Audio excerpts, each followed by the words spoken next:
always been 30 to 35% idiots. I just saved curtains. I'm so upset. Oh my God.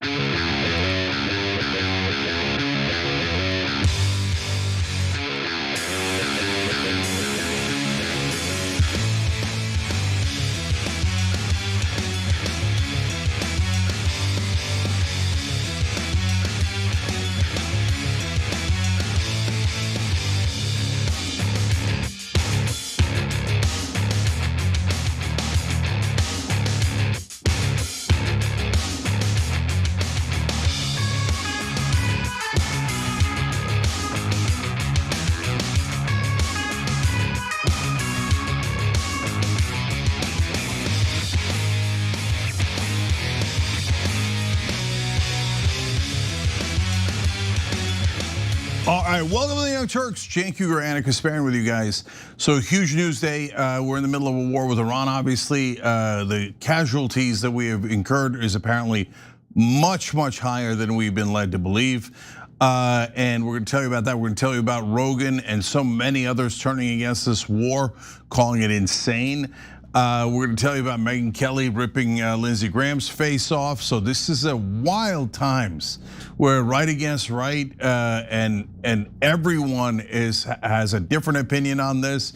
And then Piers Morgan takes on Dave Rubin, finally finds out he's a snake. I mean, I'm gonna say it a couple of times, but told you. Right? So, okay, we'll get to all of that. And remember everybody, I'm gonna tell you this a couple of times today too. So on Friday, special power panel, second hour, myself, Senator Nina Turner, and Marjorie Taylor Greene, okay? That is a hell of a power panel. That's on Friday. Tonight, at the end of the show at 8 o'clock, we have Operation Joy, of course, where we turn it around completely and bring joy into the world. All right, Casper. Well, I wanted to begin with some of the latest polling on this ongoing war with Iran, along with some of the crazier statements that we've been hearing from Middle East envoy Steve Witkoff. Let's get right to it. If they have children, think about what this world would look like if you didn't have Donald Trump as the president. Because in a year, if you had someone who didn't have the courage to do this action, you'd have 30 or 40 nuclear bombs. And what would the world look like there? So thank God we have a president and leadership at the helm that makes these courageous decisions. Just one vicious lie after the next from Trump's Middle East envoy, Steve Witkoff, who was responsible for meeting with the Iranians indirectly, actually, to come up with the peace deal that, wow, shockingly did not come to fruition. Could it be because Witkoff really had no interest in a peace deal to begin with? I don't know. Now, there he is lying about Iran supposedly having the capacity to build literally dozens of nuclear bombs. But nonetheless, public opinion polls are so dire for the president's war against Iran that the aides working for him are now urging him to find an exit ramp. Before we get to all of that and more, Cenk, your 2 cents. Yeah, in this case, I have 3 cents. One is you're gonna see that the Republicans still seem to be holding with Trump, but there's actually a softness to those numbers. I'm gonna show you what I mean by that softness and why it could crumble right away. Number 2, there's a number in here among all the different polls we're gonna show you that is startling. You're gonna tell your family and friends about it tonight, so don't miss that. And finally, we did our own poll that you guys financed. Does America owe Israel any more money? Wait till you see the results of that. So let's actually begin with the latest polling. And there's been a number of polls that have come out that I think are worth looking into. I'll start with the New York Times, which basically did this aggregate of polls to kind of show this fun graphic that indicates the support for US military intervention in the first days of the Iran wars, super low compared to previous conflicts, okay? So as you can see here, the Iran war has just 41% support among the American people. Juxtapose that with the 97% support Americans had for the US entering the fight in World War II. 92% of Americans supported the 2001 invasion into Afghanistan. Obviously, that was after the 9/11 terror attacks that took place. And then even the super unpopular war in Iraq, which most Americans now say was a massive mistake, the war that we entered in 2003, even that had 76% support. Fast forward to the first few days of the Iran war, and you see, again, only 41% of Americans are behind it. Now, the latest Quinnipiac poll also has some pretty damning results. For instance, 53% of voters oppose the US military action against Iran, while 40% support it. Again, this is Gallup. And it is strange that the percentage of individuals who are against the war in Iran isn't higher, especially when you consider this. 77% of voters think it is either very likely at 33% or somewhat likely at 44% that there will be a terrorist attack on US soil in response to the US military action against Iran. I would say that a higher percentage of Americans should be against the war if that's genuinely what they think. More Americans are also, opposing the idea of sending troops to Iran. 74% of voters oppose sending US ground troops into Iran, while 20% support it. Those 20% are un-American and enemies of our country. A majority of voters, 55%, do not think Iran posed an imminent threat or military threat to the United States before the current US military action against Iran. By the way, 74% of Republicans sadly think that Iran did pose an imminent threat to the United States, which just isn't true. Iran did not have the military capability or the missiles necessary to reach the United States. But I think this shows you just how much media propaganda has a hold on the American people. Because if you're watching Fox News, you will definitely think that Iran posed an imminent threat to the United States. Further, 63% of voters say that Trump has not provided a clear explanation for why we are at war with Iran. And then finally, Cenk, this is what I find to be the most devastating, because I think this percentage is too low. 44% of voters think the US is too supportive of Israel, while 5% think the US is not supportive enough of Israel. And 44% think the US support of Israel is about right. So equal percentages think that it's either too much support or just about right, the right amount of support. I think that having a foreign country control our foreign policy has been not only to the detriment of the United States, I think it has destroyed the United States and driven us into a massive amount of debt. And by the way, Gallup is just one of many polls, I should note, that demonstrate the lack of popularity that Trump seems to enjoy overall when it comes to his foreign policy decisions in his second term. Nonetheless, Cenk, 44%, too low, right? Yeah, it is, but I mean, it's a giant sea change of a difference. So let me break it down one by one. On the support for Israel, it used to be sky high. There used to be almost no support for the Palestinians. Why? Because traditionally national media reported things 100% from Israel's perspective. The poor Israelis are terrorized by the Palestinians, who are all terrorists, and poor Israel needs our help, etc. And the Palestinians are such vicious, aggressive, genocidal freaks. They want to kill all the Israelis, right? So now, if you grew up watching that, you would think, well, of course I'm against the Palestinians, and I'm in favor of the poor victims, the Israelis. Now, of course, the reality is that it's not true at all. The Israelis occupy the Palestinians, not vice versa. We've been over this many times, but that's exactly what's happening here. Online media is starting to tell you the truth. It's actually national media that have been lying to you throughout, right? So now, as more and more people get the real truth, and by the way, they go to verify it. You could go online now and do your own research. Before, I mean, Anna, I grew up in an era where there was no internet. You couldn't do your own research. So if Jake Tapper told you Israel's the greatest, most moral country in the world and they're being abused and the Palestinians are dirty terrorists, you literally had no way of looking that up. So everyone believed it, right? So it started out at like 100 to 0. So that's why it coming to a tie now is shocking for the people who support Israel. They're like, how could this be? We are the immortal victims, right? So it's an enormous sea change, and it's only going in one direction. It's never gonna go back to, oh yeah, let's support that state that committed a genocide with our money, which drove us into this war, got so many of our troops killed, injured, etc. So the support for Israel is decaying at a rate I have never seen on any other issue. Okay, so now let's go to the softness for the Republicans that I talked about. So about 3/4 of Republicans still support this war. They bought into the the propaganda. Oh, like it's an imminent threat, and Donald Trump is protecting us, etc. Now 3/4 sounds like a bad number. Like, well, where's the MAGA Civil War and all that stuff?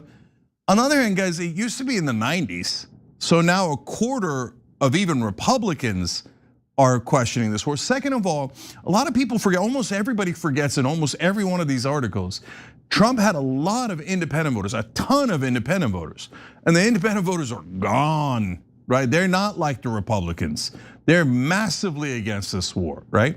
Secondly, in the Republican numbers, there's huge softness. Number one is, now when you ask them about ground troops, a majority of Republicans go, oh, hell no, no with ground troops. They didn't say that during the Iraq war. They didn't say that in other wars. But now they're not just watching Fox News, they're also watching Tucker Carlson, Megyn Kelly, and so many other shows that are online, and they're now finally getting two different points of view. And when you get the correct point of view and the incorrect point of view, it really becomes exceedingly obvious which one is right and which one is not. The Fox News side can't describe any real threats to America. The other side explains why this is all about Israel. So the other side has all of the facts. But Anna, you're right. Later in the show, we're going to show a clip of Lindsey Graham on Fox News. And again, if you're in that boomer class that's watching Fox News, which is a big number of Republicans, a lot of older voters, right? They watch Lindsey Graham telling them, oh my God, Iran was going to have 11 nuclear warheads they could fire at America within weeks. Yeah. So if you watch that and you really believe it, you're like, oh, thank God President Trump saved us from San Antonio and Albuquerque getting nuked. Because Lindsey Graham told me it was weeks away, and Sean Hannity agreed.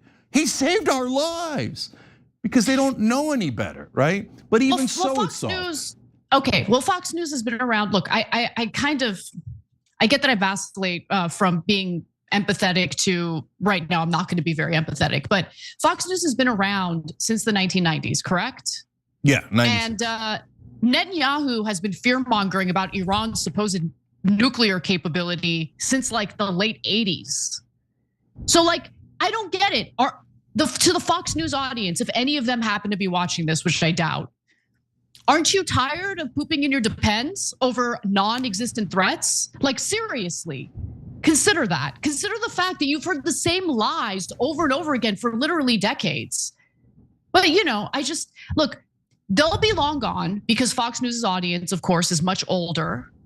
And when they're long gone, the rest of us will be here to pick up the massive mess left behind by, destroying our economy, by getting involved in these ridiculous interventions, not on our own behalf, not because it benefited the United States or the American people, but because it was demanded from us by a foreign country that pays off our politicians or blackmails them if they're unwilling to be bought. That's what's really going on here. Yeah. But anyway, let's talk about what Trump knows, because last week there was some concern that his aides were misleading him, that they weren't showing Trump the polling that indicated that he is actually losing whatever's left of his popularity as a result of getting dragged into these interventions. Well, now the Wall Street Journal says that his aides have in fact briefed him on some polling about the war. Public polls released in recent days, the Wall Street Journal wrote, show that most Americans oppose the war. But here's how White House Press Secretary Caroline Leavitt responded to that. While many in the president's conservative base still support the initial operation, this is from the Wall Street Journal. This isn't Leavitt's quote, but the Journal notes, while some in the president's conservative base still support the initial operation, some of the president's advisors have privately expressed concerns that a longer war could deplete that support. But as far as what they're saying publicly, especially when it comes to Caroline Leavitt, White House press secretary, she says the vast majority of Americans support ending the threat posed by the Iranian regime and support killing terrorists. And that's what President Trump is going to accomplish. Okay, let's talk about what President Trump has accomplished so far in Iran. He has accomplished the bombing of an elementary school, killing 160 plus little girls, and about 14 adults who happen to work at the school. He has managed to, I guess, decapitate the regime by taking out Ali Khamenei, who was then replaced by his son, who is a hardliner, much more hardline than his father was. And on top of that, just had several members of his family executed thanks to the United States and Israel. So he's gonna be even more, I mean, that's the reason why they chose him. He's potentially gonna be even more vicious, right? So what exactly did we accomplish here? We didn't accomplish anything other than forcing the American people to go deeper into debt to the tune of $1 to $2 billion a day. That's how much it's costing us to fight Israel's war. Be clear on that. Be informed on that. Know what you're getting yourself into when you support Trump's ridiculous interventionism.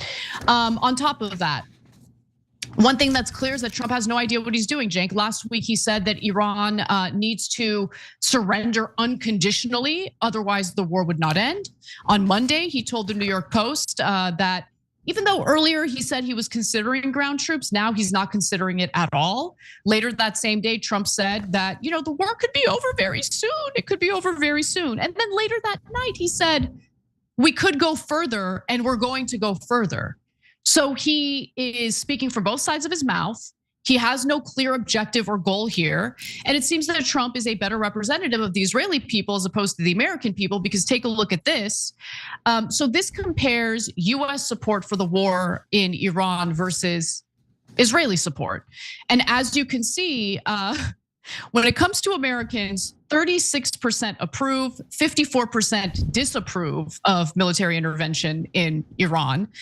But the numbers are very different for the Israelis. 82% approve, 13% disapprove. And if you're wondering where these poll numbers come from, the top poll representing Americans was done by NPR PBS Marist from March 2nd through the 4th. And the Israeli polling was carried out by the Israel Democracy Institute from March 2nd through the 3rd. Cenk, back to you. Yeah, so some of those Israelis rethinking that now that they're hiding in their shelters and crying about bombs hitting Israel. We'll share that with you later in the show. Look, another reason why the numbers are soft, when you ask about gas prices, 74% are concerned that the war is going to cause higher gas prices, and they're going to be mad about it. So, including a very large chunk of Republicans. Trump overall on almost every issue, from the economy to immigration to this war, is 20 points underwater. Guys, don't sleep on that. Those are disastrous numbers.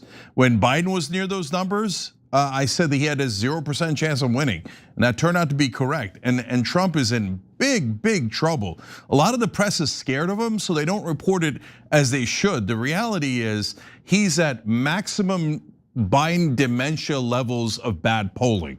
So that these numbers are super soft. By the way, over 3/4 of Americans say no ground troops, including a significant majority of Republicans. Now, the shocking, devastating number. So when we first went into the Iraq war, it had a popularity of 76%. That's because almost all of our politicians and almost all of our media lied and said that Iraq had attacked us on 9/11 and they had weapons of mass destruction. Oh my God, we're gonna get nuked. Just like you saw Steve Witkoff say the same lies over and over again. But they said those lies for so long that over 3/4 of the country wanted to go in. Now, for Iran war, we started at 41%. That is unbelievably low, okay? And that's the higher of the two numbers that we showed you, right? But what did we end the Iraq war on? Remember, at the end of the Iraq war, after we've been there about a decade, and we lost so many guys, so many injured, it was a giant mess. We spent trillions of dollars, and it was so unpopular that we had to leave. At that point, Iraq war's popularity was 43%, higher than where the Iran war started. So the minute we start taking significant casualties, which we now have reports that 150 Americans have been wounded, that just dropped right before the show. That's a big number that they were hiding, let alone the 7 dead, etc. And the gas prices continue to go up. This is gonna go from 41 to a number we've never seen, right? So this is a disaster in the making. Now, one of the reasons that, of course, we're pushed into this war, not one of the, oh, by the way, I should also note, and I mentioned all the flip-flopping of Donald Trump. Senator Blumenthal came out of a top intelligence briefing and said, it looks like we're getting ground troops ready. So there's a lot of yip yap and talking. But the bottom line is, what's the war planning? And Senator Blumenthal is saying they're planning on ground troops. So that's the important part. Now, all of this, of course, is for Israel. And so we have no interest in Iran at all. And if we did, we don't anymore. We wiped out everything they had related to nukes, their regime, their ballistic missiles, their navy, etc. The only people left dissatisfied are the Israelis, who say keep pushing and spend all your money for us, as Anna pointed out, 1 to 2 billion a day for this war alone. All right, so we asked, I asked this question when I was on Tucker Carlson's show. And then I asked if mainstream media will ask it, and they're like, no, you cannot ask Americans if they support Israel. It's an outrageous thing to do in terms of financially, because that's the only thing that matters. Are we gonna keep sending them money? Or we're gonna keep using our money to back them up militarily, right? So of course, none of them did that poll, as we suspect. So I asked you guys to finance it, and you did. You're amazing. So we did a real poll with YouGov. Over 1,000 people answered it, about the same number of Republicans and Democrats. In fact, they leaned a little bit more Republican in this poll. And we asked a simple question: should the US continue to provide financial support for Israel? That is a position that has been very, very popular for as long as I have been alive. Or the US doesn't owe Israel any more money, or not sure. 21%, as you're seeing on the screen there, say not sure. That's a big number, that's not sure. 49% say no, we do not owe Israel any more money. And only 30% say we should continue to financially support Israel. Can I ask you something, Jake? Yeah. Hold on. Why do you use that wording? Because I need to understand if this is actually a thing. Why the hell would we ever owe any foreign country any money unless we did damage to their country and promised to repair things? Like, why would we owe Israel money? Well, that's what all of mainstream media and all the politicians tell us, that we owe them. When we say, hey, why do we owe them? They go, special ally. Anything. No, we don't owe them anything. Like, that wording is so triggering to me. We don't owe them jack, okay? Like that framing is wrong. I haven't heard that framing on mainstream media, by the way. I don't know where you've heard it. No, Anna, it is implicit in every single thing they say. When you question, why do we have to give Israel all this money? They call you an anti-Semite and say, you owe us, how dare you question it? How dare you? Like, if we ask why do we owe money to Bulgaria or Thailand, literally no one would question that. That would be a very normal debate, discussion, etc. When you ask it about Israel, they're like, how dare you, right? Well, what does it mean, how dare I? So yeah, let me ask Americans, do we owe these guys? And why on God's green earth would we owe them, right?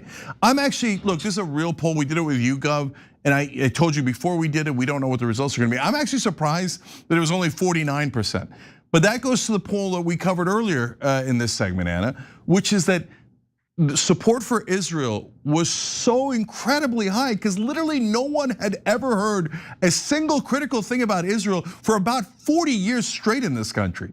Mainstream media lied to them en masse about how they were angelic victims as they continue to take more and more land. And mainstream media implied, you owe them, you owe them, you owe them. How dare you question whether you owe them, right? And now there's only 30% left saying, no, why, no. 30% say yes, we should financially support Israel. They're our beloved allies. That's a number, it's a pretty low number, right? And 49, basically half the country going, we don't owe them a single cent. And 21% saying, I don't know, maybe we owe them. So that's the current state of affairs. If you'd done that poll a couple of years ago, you would have had financially support Israel at 70, 80%. I've never seen numbers deteriorate this quickly. Yeah, it turns out people don't enjoy watching a genocide live stream for 2.5 years. But anyway, we got to take a break. When we come back, we'll talk a little bit about Rogan's latest comments and debate over this war in Iran. And we'll also get into the latest numbers when it comes to US casualties. We'll be right back. We must stop the terror. Now watch this drive. I just saved curtains.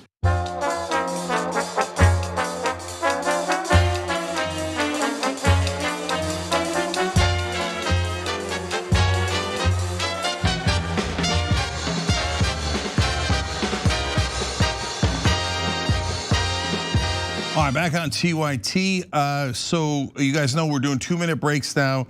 Jack Callahan asked why. So guys, we're trying to give you more show. And so I know that means we'll get to read a little bit less comments. A lot of people don't even see the comments. If you're watching this now, that means you're very likely a member on TYT.com.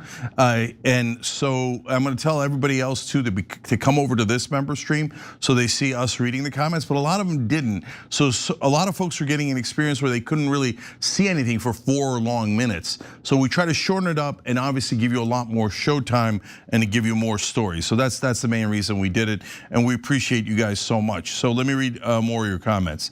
Sec86 379 said, Trump's approval average is 37%. Iran war approval is 41%. The war is more popular among the people who vote. That is amazing, brother. I never thought about it that way, and that's a terrific point. The war is deeply unpopular. Trump is even more unpopular. That's amazing. Pseudo Dragon says, it really says something about the American mindset that they would categorize an attack on US soil from a foreign country you are at war with as a terrorist attack. Yeah, it does. That happens all the time. Later in the show, we're gonna show you Jake Tapper having an Israeli spy on his show and talking about like, how dare they attack us at our bases? It is outrageous. I'm a newsman and I did not realize we attacked them first. Okay, so Nerd Ferguson says, I remember the pre-internet time, someone would say something like, I wonder how old Burt Reynolds is. And we'd all just shrug our shoulders and say, I don't know, and move on without an answer. Yep, now we can look things up. That's mainstream media hates it, you're gonna find out.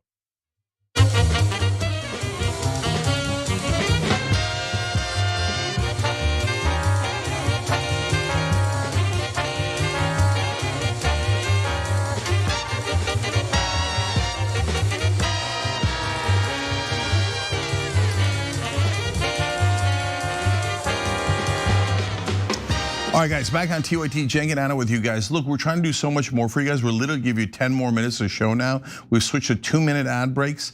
If you're a YouTube member, go to tyt.com/connect to connect your 2 membership accounts, the YouTube account and the tyt.com account, because the tyt.com account allows you to watch the members only video stream where you're not getting the ads. You're getting me reading your super chats, your YouTube member comments, and the member comments from all across.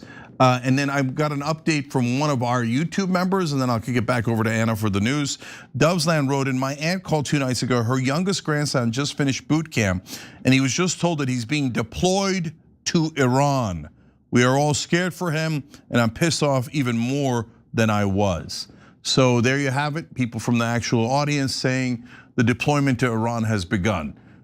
So, oh boy, it's disgusting, disgusting, absolutely disgusting. By the way, look, whatever you might think about Candace Owens, just put that aside for a second and just focus on what I'm about to say. She was getting attacked because she was providing links, resources for our soldiers who want to be conscientious objectors and not be deployed to fight a war on behalf of a foreign country. She was getting attacked viciously for sharing that resource. It's just, the entitlement, it disgusts me. The entitlement to human lives on behalf of a foreign country disgusts me beyond words. But anyway, why don't we talk a little bit about someone else who seems to be very much against this war, and that happens to be Joe Rogan. What just seems so insane based on what he ran on. I mean, this is why a lot of people feel betrayed, right? He ran on no more wars and these stupid, senseless wars, and then we have one that we can't even really clearly define why we did it. It does appear that Joe Rogan is becoming more and more vocal against the Trump administration's foreign interventions. In this case, he's speaking out against the war against Iran, of course, on behalf of Israel. And he even got into a fiery debate with his guest, Michael Schellenberger, over whether or not this war is about doing what's right for the US versus Israel. But before we get to all of that, Cenk, your 2 cents. Yeah, so look, I said in the beginning that the independent hosts have no reason to just toe the line for Donald Trump. It's a different environment than it used to be. Before, when they worked for Fox News, they'd get paid $20 million a year, so they had all the reason in the world to lie to you. But Rogan's already independently wealthy, he doesn't have to lie. So that is why now you're seeing all of the podcasters, Dylan, Schultz, Theo Vaughn, and now Joe Rogan, telling you it as it actually is, and not BSing you. They said anti-war, and I'm relieved to find out they meant anti-war. Wait till you see what he says here. So, as I mentioned earlier, his guest is Michael Schellenberger. He's an author and journalist. And in this next clip, they discuss, or I should say debate, whether or not Israel has an outsized influence over US foreign policy. Take a look. The whole older system was that you had this international, Security Council would have to agree, the Congress would have to agree. That's all gone now. I mean, it's just a totally different, this guy is just acting. He says he's not getting where they want to get in the negotiations with the Iranians. So he says, we have some leverage over you and we're going to use it. Similarly, but clearly Israel wanted this.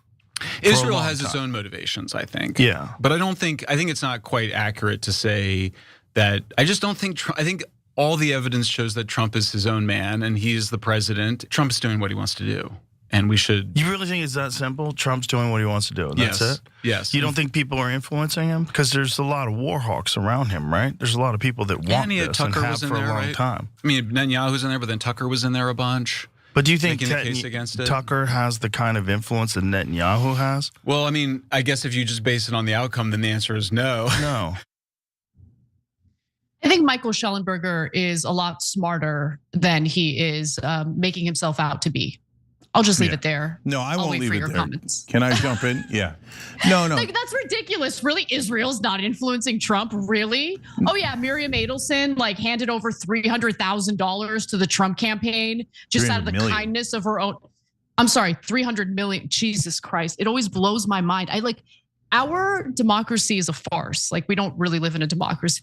The fact that a single couple can give the president of the United States $300 million for his campaign, that should be illegal, but it's not. Corruption is baked into our system. But anyway, do you really think that the Adelsons were just going to hand over $300 million for no reason? They're not expecting anything in return. Come on, Michael, you're smarter than that, Michael. Come on, you are. I don't know why you're pretending to be dumb, but okay. Yeah, I don't know if Michael is smart at all. There's a chance he's an idiot. No, I know Michael. I know Michael personally. He's not a dumb guy. But all right, well then he's acting dumb and he's a liar. Yeah. So that's a bigger problem.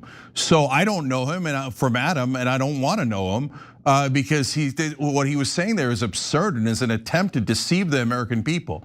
Look, I get it that some people genuinely believe that, but they're so they've almost brainwashed themselves. Oh, Israel has no influence, no influence. It's anti-Semitic that they say that they have influence. Are you lunatics? Are you lunatics? You think the 300 million doesn't affect them? Number one lifetime donor to Joe Biden, Mike Johnson, Schumer, Jeffries. No, it doesn't affect them. $100 million, number one lobby group in the last election, sent to 94% of Congress, and that doesn't affect them because the politicians are so moral and holy? No, it's an untenable position, and these morons or liars in mainstream media keep telling you it's not Israel. It's definitely not Israel in a way that makes you wonder, what are you guys doing? What are you up to? I really question Michael Schellenberger and his motivations, right? I question your motivations because it is an impossible thing to say that Israel did not have a massive influence in this war. It's preposterous to say that. The thing that's amazing about it, Cenk, is, and this has been an ongoing thing that's making me more and more agitated. So people will be like, why are you always yelling? Why are you so angry all the time? Because here's the thing, okay? You will have members of the Israeli government telling you exactly what they're gonna do, and then they do it. And then all I do is say, hey, these Israeli government officials said that they were gonna do something, and then they did it. And I get in trouble. You get called an anti-Semite for pointing that out. No, that's not what it's not a genocide, even though they kept saying we're gonna do a genocide. We're gonna slaughter every single Palestinian in Gaza. Okay. In the case of Israel's influence on Donald Trump, Trump literally ran as an anti-war candidate in 2016, in 2020, in 2024. Okay, he was pressured like crazy by Benjamin Netanyahu to go to war with Iran in his first term. He resisted. And then you have our own Secretary of State, Marco Rubio, saying on the record, well, Israel was going to strike and our soldiers in the region are sitting ducks, so we had no choice and we decided to strike first. He said that. So in other words, Israel dragged us into this war. To claim that you don't think Israel had an influence on Trump is just, first of all, demonstrably false, of course, but also, yeah, you're right, Jake. Either you're lying or you're playing dumb or both. I don't know, but it needs to stop. It needs to stop. You lose your credibility when you literally have our own government officials saying and admitting on the record, we got dragged into this war because of Israel.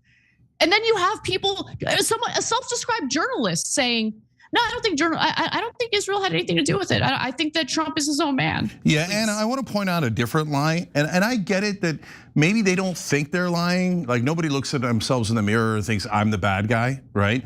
And so they've gotten themselves to believe, and probably because they're so worried about anti-Semitism spreading. So they're like, so let's actively lie and say that Israel has no control, no power, no influence at all, because otherwise people will become anti-Semitic. So we have to just all lie in unison, they think subconsciously. But look at the second lie.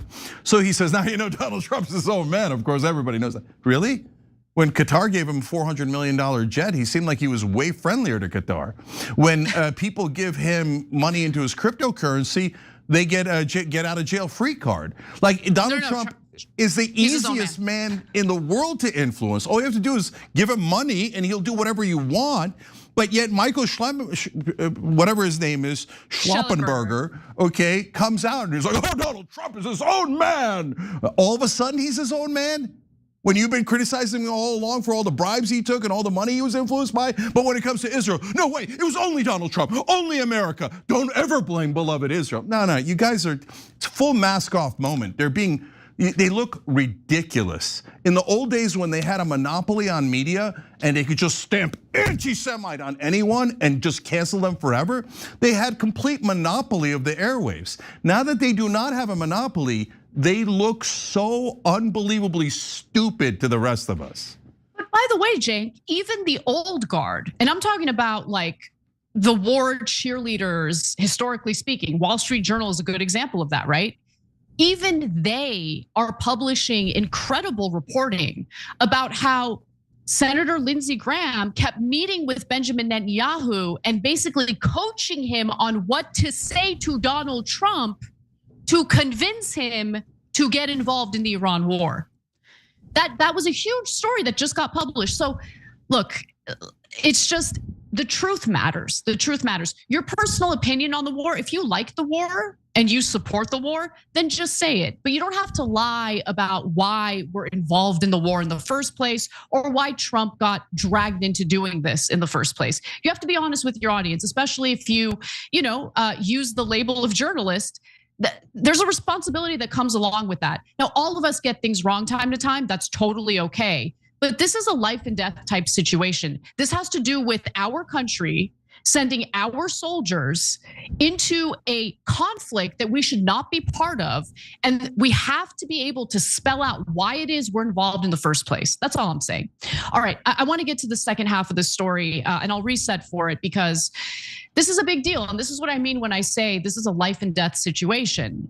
Actual human lives are on the line. And if you don't care about the lives of Iranians, which I absolutely do, and everyone should, you should at least care about the lives of our soldiers.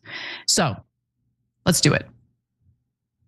Reuters has reported that about 150 US service members have been injured so far. Can you confirm that number and elaborate on that? I can't confirm the exact number. I know it's within that ballpark. White House Press Secretary Caroline Leavitt was confronted with an incredibly important question by a Reuters reporter. And here's what a new report found by Reuters. As many as 150 US troops have been wounded in the 10-day-old war with Iran. And that's according to two people familiar with the matter who spoke with Reuters about it. Now, prior to Reuters' publication of the figure, the Pentagon had only disclosed that 8 US personnel were seriously injured. And that goes to a point that we've been making on this show repeatedly, that we suspect the United States government is withholding information and data when it comes to US casualties in the Middle East right now. And probably because of the fact that the war is incredibly unpopular, was unpopular from the jump. And hearing about more of our soldiers either getting wounded or killed is not going to bode well for the Trump administration. In a statement after Reuters published its report, the Pentagon estimated the figure to be approximately 140 wounded and said the vast majority of them were minor. But at this point, considering the fact that they were withholding information from us, can we really trust the Pentagon to tell us the truth? I certainly don't, and I wouldn't take their word for it. And I'm worried, Cenk, that this goes beyond troops just merely being wounded, which is bad enough. I'm worried that more of our troops have died, but we just don't know about it yet. According to Reuters, 108, according to the Pentagon, I should say, 108 only suffered small injuries and they have already returned to duty. Yeah, so let me read a couple super chats here because they've kind of channeled what I'm thinking. R. Stone said, I want out of this toxic ass relationship with this foreign country. It's dangerous to everybody's health. Where's the Surgeon General warning label? Well, now we find out that it's been dangerous to a lot more people's health. 150 wounded. Well, why were you saying 8 a minute ago? Yeah. Well, that's because you're hiding the number of casualties. And by the way, casualties means both killed and injured, right? And why were you hiding the number of casualties? Because you don't want people to find out that all these people got hurt on behalf of Israel, because that is going to play very, very poorly among the American people, and it is right now. In fact, Gen X Warrior 9 wrote in on Super Chat as well, I'm an America First conservative. And I completely agree with you on this issue. Trump has failed the American people with this BS. And he wrote out BS, trust me. Okay, so look guys, you got lied into this war, but you still didn't want it, only 41%. By the way, I should give that important explanation of the 41% number that we did in the earlier segment. So 41% going into the war in terms of popularity for the war is already terrible. But that's after the war started, and there's a rally the flag component that happens after any war starts. And so it got up to 41%. The number used to be as low as 25 to 15% before we went in, right? So this is as unpopular a war as we have ever seen. And the more gas prices go up, and much more importantly, the more casualties we have, the more unpopular it becomes. And when you go to explain why, and you go to your nonsense standard, take it off the shelf, neocon talking points for Iraq, weapons of mass destruction, they are about to have nukes, where they know we already destroyed their facilities, on and on. All those excuses are either A, were nonsense to begin with, but B, we've already knocked out everything they have. So why are we still there? And now anyone who doesn't watch television but gets their news online has access to reality and to actually stone cold facts. And everyone knows we're there because Israel has ordered us to be there. And we can't, and they won't order us to leave yet, but they're actually taking a lot of hits, which we're gonna talk about later in the show. And so they're starting to get skittish about this war that they desperately wanted. So the only way we're gonna leave is if Israel says, all right, forget your US casualties. Now Israel has taken some casualties, and those lives are of course worth way more than American lives or any other lives. So now you're allowed to withdraw, right? So Anna, we kind of have to wait for permission to withdraw from Israel. Yeah, I mean, it's a daily humiliation ritual to see that our government, which takes a significant portion of our earnings out of our paychecks, is not representing us, but instead representing the best interests of a foreign country, is being swayed and influenced by a foreign country. It's wrong. It should be considered treasonous. But unfortunately, we live in a corrupt system that just, is trying to convince the American people this is normal. This is not normal, period. All right, we got to take a break. When we come back, I want to talk a little bit about, the panic among Republican lawmakers about how this war is negatively impacting our economy and more. So stick around for that. We'll be right back. Me like war. It makes me rock hard.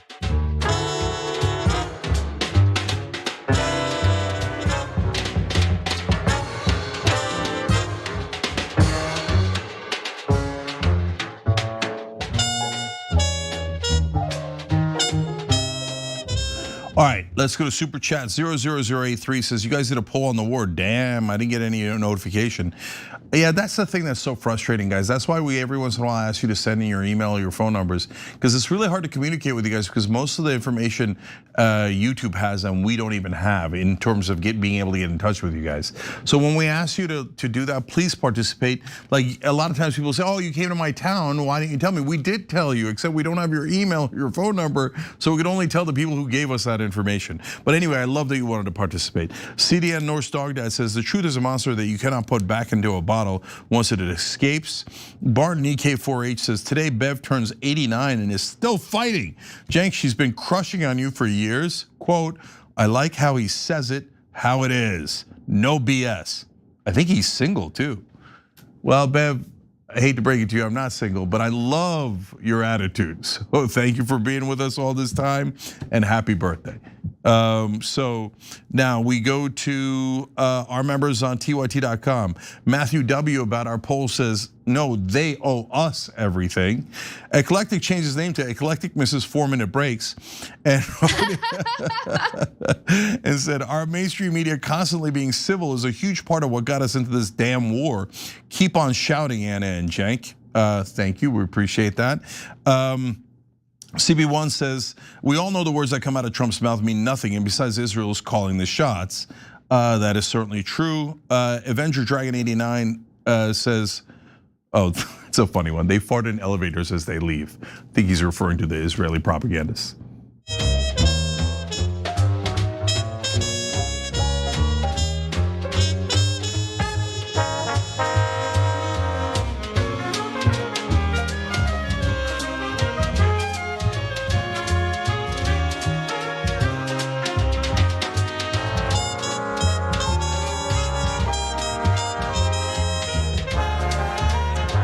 Back on TYT, Cenk and Anna with you guys. Also, Anna LaPlante 50, thank you for joining. She hit that beautiful join button below the video on YouTube. You could also do it through tyt.com/join.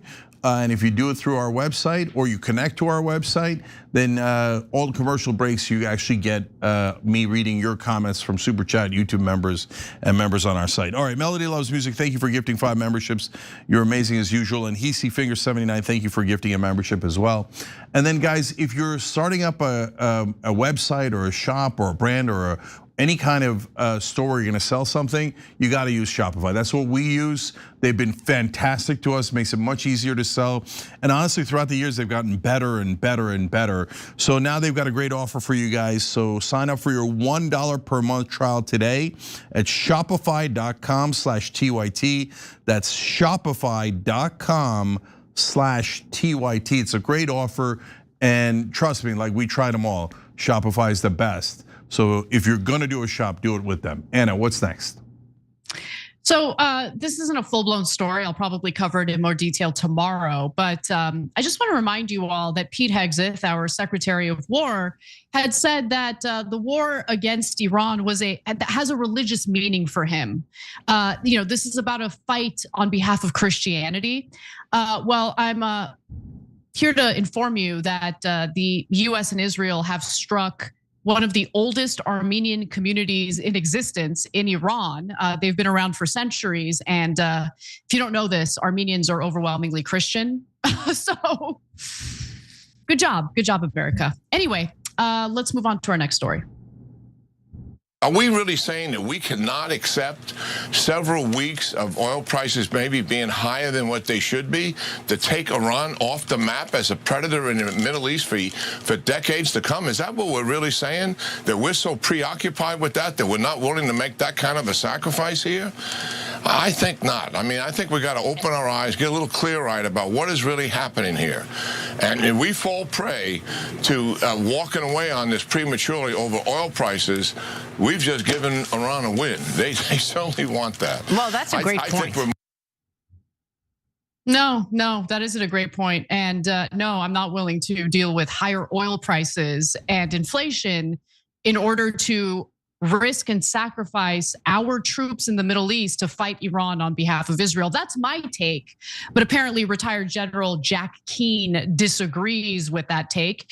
And while I'm sure he's doing pretty well for himself, he thinks the rest of America should just grin and bear the economic turmoil that has already resulted from our involvement in this war in the Middle East, again, on behalf of Israel.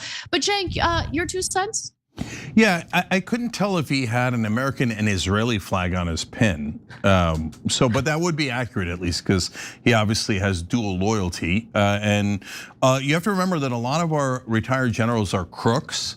And they work for defense contractors or as lobbyists, and they get paid to lie to you on television to start more wars. And Jack Keane, to me, looks like a guy who doesn't love this country at all and serves another country. So I'm not going to mince words about that, and I don't give a goddamn what he thinks and how, I'm so brave. Yeah, go be brave for Israel. Get back into the services and bring your sorry ass to the front line. Then I'll believe you, okay? Instead of starting wars from a distance. Anyways, as you're gonna see here, this is gonna do significant damage to our economy, but they'll tell us, no, suck it up for Israel. All right, go ahead, Anna.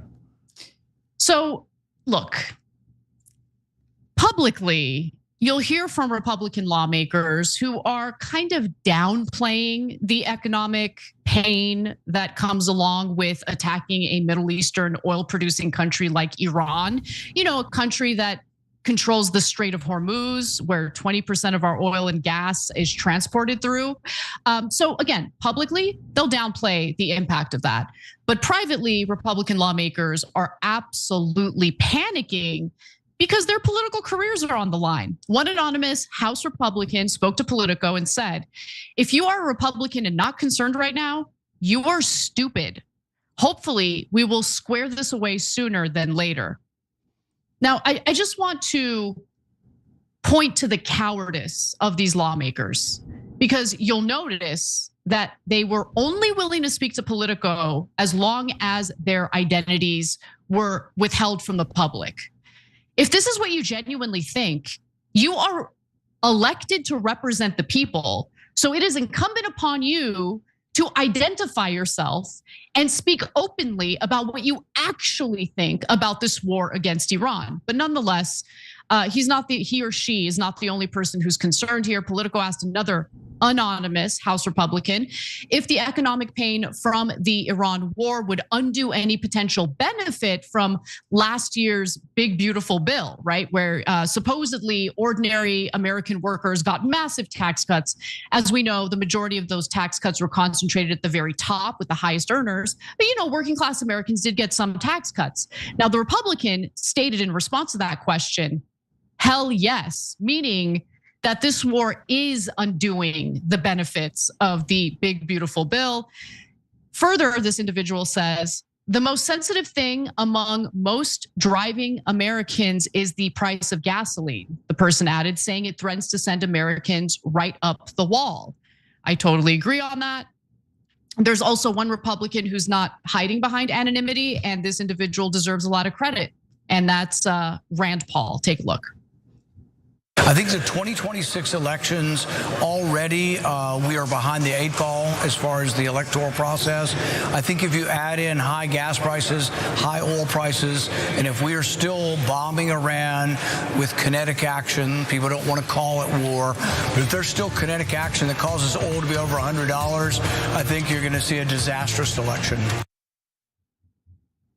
I think he's right about that. And look, to be fair to Rand Paul, he's usually pretty good on issues of war and peace, as I would say most libertarians are. I might not agree with their economic policies, but when it comes to avoiding these foreign entanglements, libertarians, for the most part, seem to be on the money. That's why Thomas Massie in the House is a registered Republican, but his ideology is more libertarian. That's why he doesn't want to spend all this money and get involved in a war that we shouldn't be involved in at all.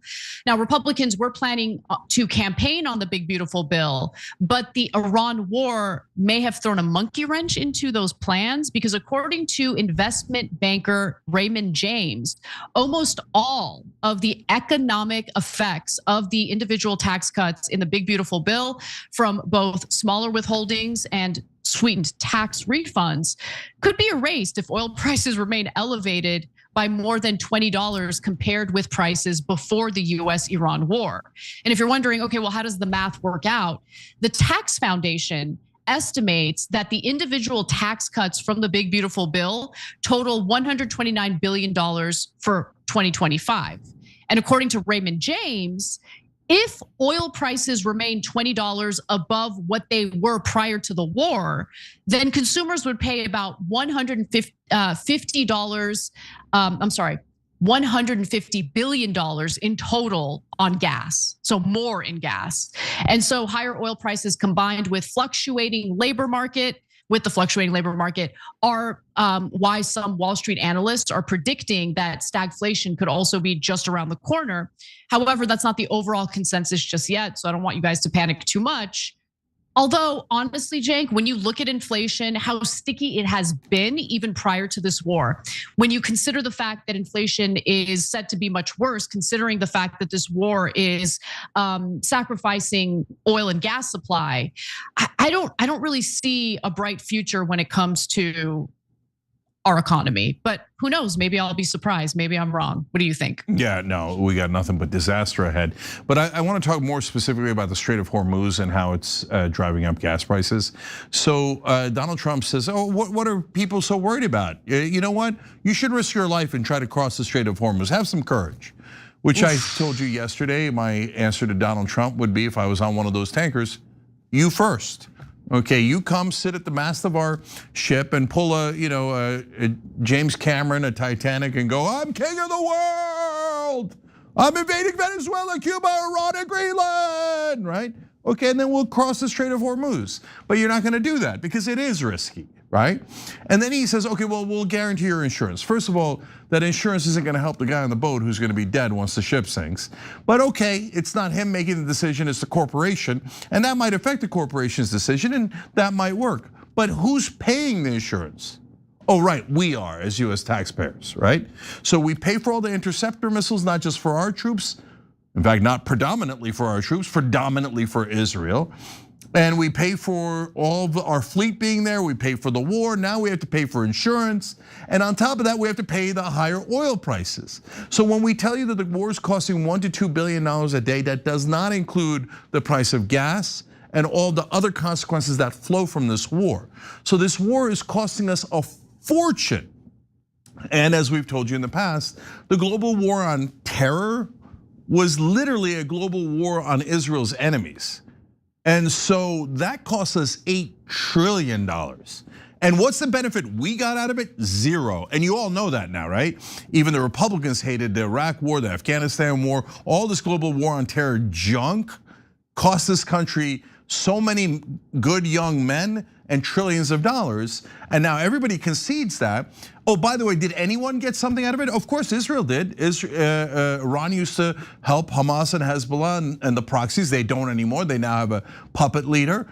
And there's puppet leaders all across the Middle East for Israel. So Israel felt safer with their nearby neighbors, but oh, we still have Iran left. America, go spend billions and trillions for us, go into the war, you're ordered to do it, right? And now, and Trump and Lindsey Graham and all of them run after it. And now it's hurting their political careers.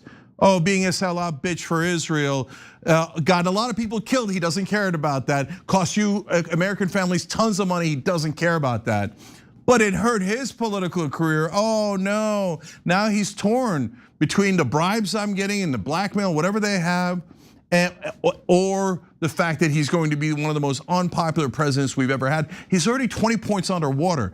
That, like I said earlier in the show, that was Biden at his maximum dementia was 20 points underwater, okay? So that's where Trump is now and dropping, but all for beloved Israel. Okay, so, and by the way, 150 of our guys got killed. Israel's been hit way worse than they expected. Not killed, sorry, injured, 150 of our guys, and then 7 killed. And so now we're like, I don't know. This war's got more cost than we expected, and Iran is doing better militarily than we expected.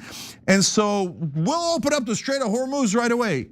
Will you? Because it doesn't look like you did. Still closed. Well, there's been some new footage of a tanker getting attacked by the Iranians. So look, none of this is a surprise. This is all of what we had been warning about prior to getting involved, prior to attacking Iran. But Trump did it anyway. And it's just, Cenk, it just feels, I know a lot of Americans feel hopeless because if there's widespread displeasure over the fact that we got involved in this, right? Poll after poll shows that. Trump still gets dragged into it. It feels hopeless for the American people because if you can't rely on or fall back on our democratic process to elect the right leaders, and our leaders constantly lie to us when they're campaigning, obviously. Trump presented himself as the peace candidate, as an anti-war, anti-interventionist type of person. Obviously, he was lying. We're now talking about toppling, Cuba. There was a military operation in Ecuador that we didn't even cover because we didn't have enough time to cover it. Like, we are involved in so many different conflicts right now simultaneously. And so it feels hopeless, right? But the only thing that gives me hope is the fact that you do have younger Americans getting super active, super involved, very engaged. And it's not just leftists, it's not just left-wingers.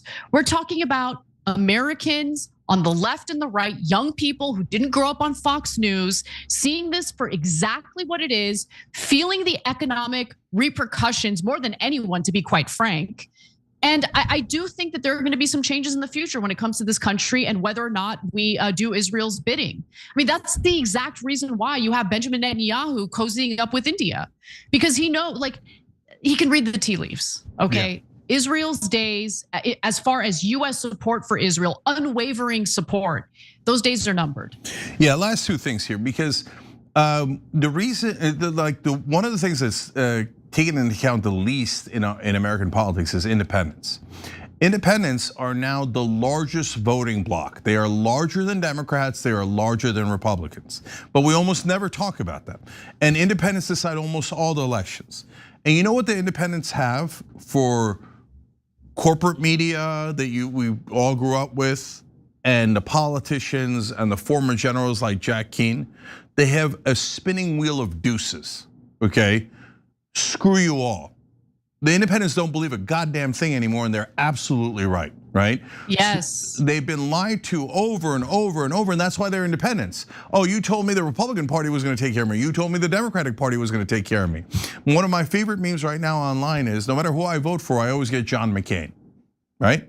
And so the independents are tired of John McCain. They prefer people who haven't been captured by the donors and by Israel, okay? So now I looked up Jack Keane while we were talking. And you're gonna be shocked to find out that he's the president of GSI LLC, which is a consulting firm. They don't say who they consult for. I have some wild guesses, but I'll leave you to guess. And he's also on the board of the Institute for the Study of War. And those think tanks are funded almost purely by defense contractors, but it doesn't matter, you don't have to guess any of that, because he's also on the board of General Dynamics, a defense contractor. So if you see a former general on television or anywhere in the media, it is exceedingly likely that they actually profit from war, very literally. The more war we do, the more money they get paid by the defense contractors that they almost all work for now.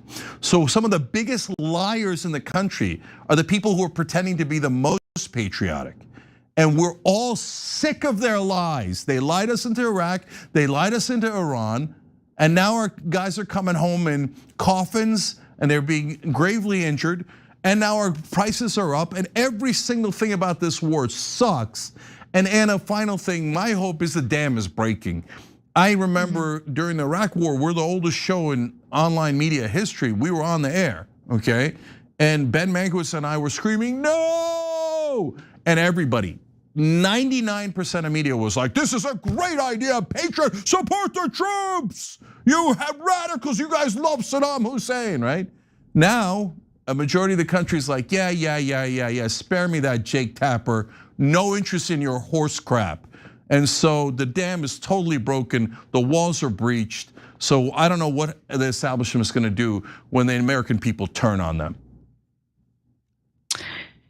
Well, I mean, they usually have some tricks up their sleeves, but I don't know. I mean, it seems like, again, Israel's days of endless support from the United States are numbered. We got to take a break. When we come back for the second hour of the show, we'll talk a little bit about the latest in Lindsey Graham's unhinged, absolutely deranged commentary about more war, not just in the Middle East, but in other parts of the world as well. Come right back.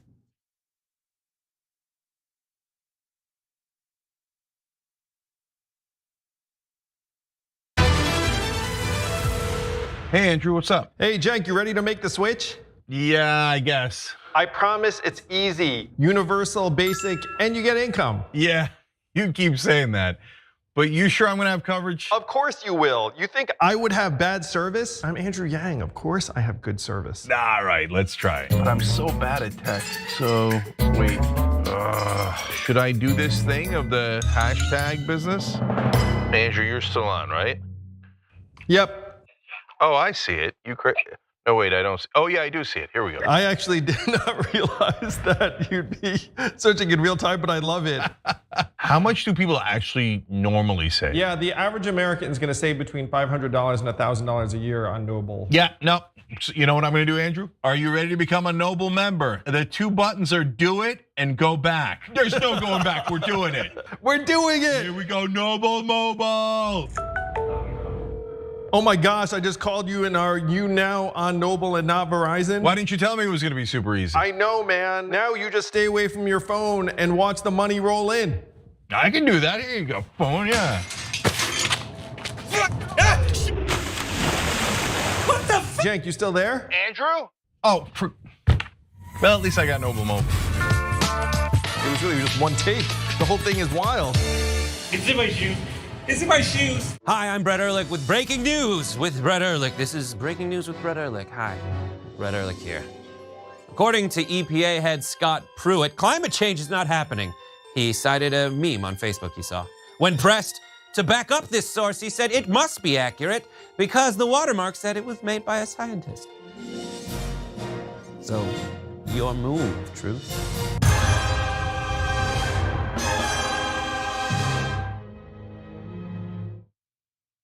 After a workout, have some beers. You ever played quarters?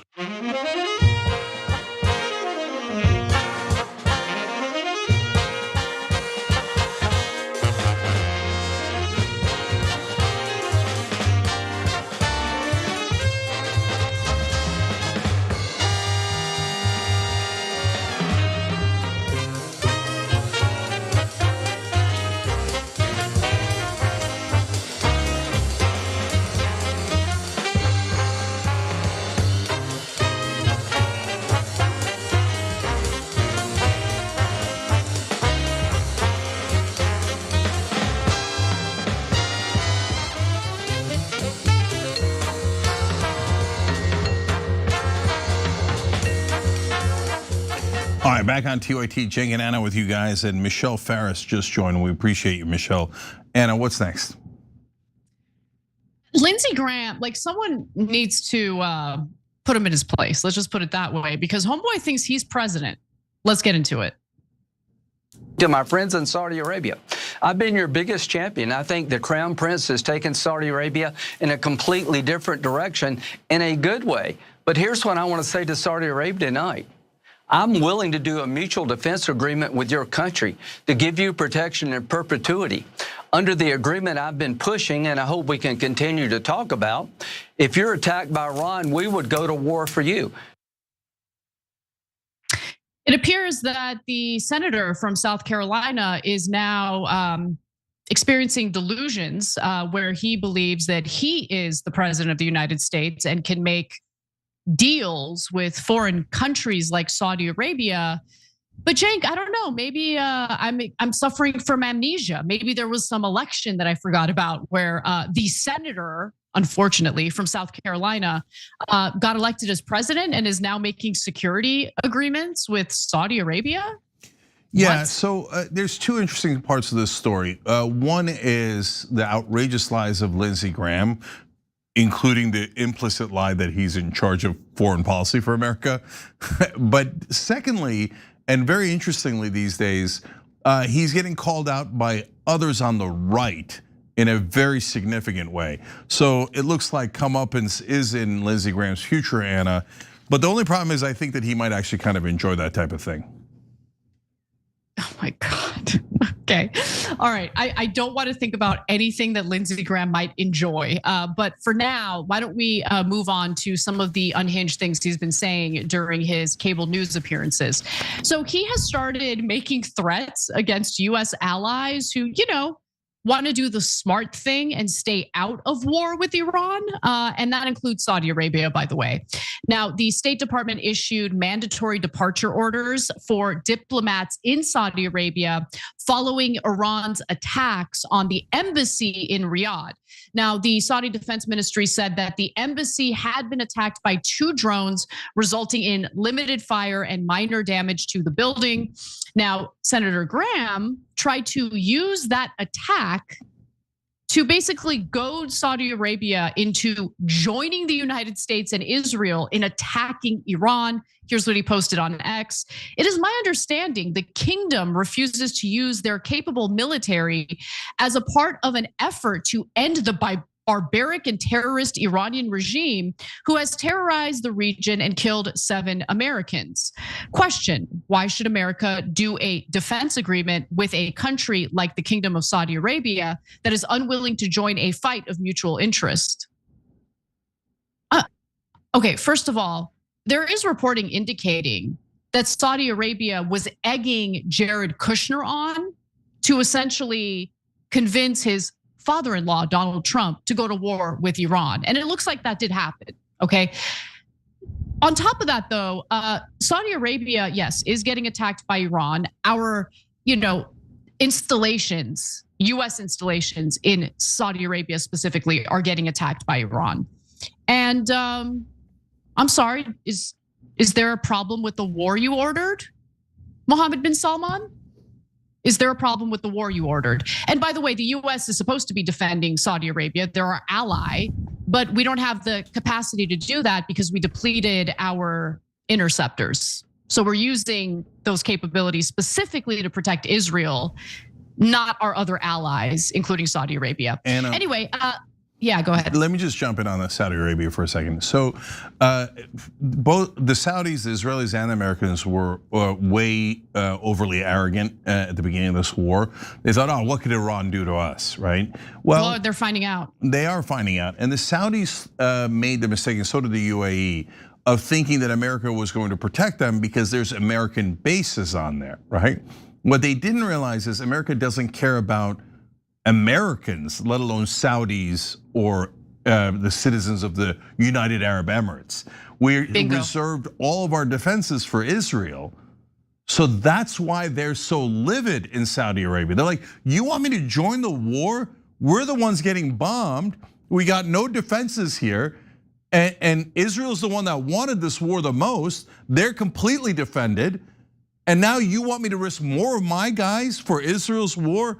Nah, this is a bridge too far. And we showed you guys a couple of days ago, Financial Times story of some of the Gulf partners now saying, you know what guys, we're spending all our money defending ourselves. So I guess we don't have money for any more investments in America or Israel. So they're super pissed. Good. It's about time our government learns that there are real consequences to getting dragged into fighting wars for a foreign country. But Lindsey Graham continued with his post on X saying that Americans are dying and the US is spending billions, in fact, $1 to $2 billion a day, to dislodge the terrorist Iranian regime that threatens the region. Meanwhile, Saudi Arabia seems to be issuing statements and doing things in the background that are marginally helpful, but unwilling to participate in military operations to end the reign of terror coming out of Iran. Well, it could be because the Saudis understand that they would be dealing with a real reign of terror if they actually got dragged into a war like the morons in the United States government did. He ends the statement with, hopefully Gulf Cooperation Council countries will get more involved as this fight is in their backyard. If you are not willing to use your military now, when are you willing to use it? By the way, it's very easy for Senator Graham in his cushy office to post posts about war when he doesn't have to worry about his own life being at jeopardy. Now, he ended with anonymous, hopefully this changes soon. If not, consequences will follow. So now we're threatening Saudi Arabia, an ally, with consequences if they don't get dragged into a war that we stupidly got dragged into on behalf of Israel. Now, according to a community note that was issued on Graham's post, which was translated from Arabic, it said, claims that Saudi Arabia refuses to use its military forces are misleading. Since March 1st, Saudi defenses have intercepted dozens of Iranian drones and missiles targeting Riyadh. But that's not what Senator Graham is talking about. He's talking about offensive capabilities. He wants Saudi Arabia to join the United States and Israel in attacking Iran. So here's more from Graham. Let's take a look. If President Trump had not done this, they could have had a nuclear capability within months, weeks, not months. And if they had a weapon, they would use it. To all those who don't believe that, you're stupid. You're a fool, and I hate to be so harsh. People got Hitler wrong. Donald Trump is the right man at the right time. To our allies, if you can't join this fight, what fight are you going to join? And look, it's bad enough that he's trying to escalate the situation in the Middle East, but Lindsey Graham is never satisfied. He wants to meddle in other countries and engage in other conflicts as well. Not only does he want regime change in Iran, he's looking for regime change in other parts of the world. And he's issuing threats to anyone who gets in the way. Take a look. I'm not looking for a fair fight. If we get in a fight, I want to win it. I want to win it quick. I'm in Miami. You see this hat? Free Cuba. Stay tuned. Yeah. The liberation of Cuba is upon us. To Spain. You won't let us use your our air bases in your country to stop a homicidal regime from getting nuclear weapons that terrorize the world. To Lebanon. There is a military leader in charge of the Lebanese army that I don't trust as far as I can throw him. He is willfully ignoring Hezbollah. He's not disarming Hezbollah. There were rockets fired from areas that were supposed to be cleared by the Lebanese army. Let's get somebody in charge of the Lebanese military that will use it. To Saudi Arabia, our embassy was hit in Riyadh. Do you not have an obligation to join the fight with us? You have yet to do that. So if you do not believe the American embassy being attacked in Riyadh would trigger mutual self-defense, maybe we shouldn't do a treaty with you. To our friends in the United Arab Emirates, you joined the Abraham Accords when nobody else would. You've been a great partner, but you said today publicly at the UN, your country would not be used to join the fight against the Ayatollah's regime. This is so disappointing. Free Cuba. How about free the American people from neocon war hawks like Lindsey Graham, who steal our money in the form of taxes and funnel it over to these stupid interventions that don't benefit the American people at all. Man, there's a lot to say about that video, Cenk, but I've been talking for a while, so I'll go to you. Yeah. So Lindsey Graham's now the president. He's giving directives to every country on earth.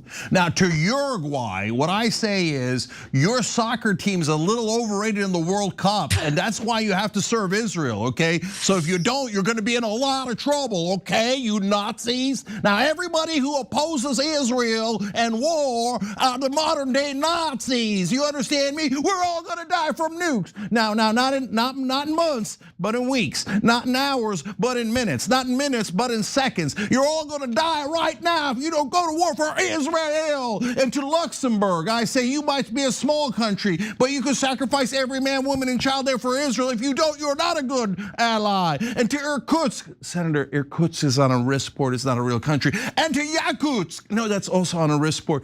No, there's no amount of war that will satiate Lindsey Graham.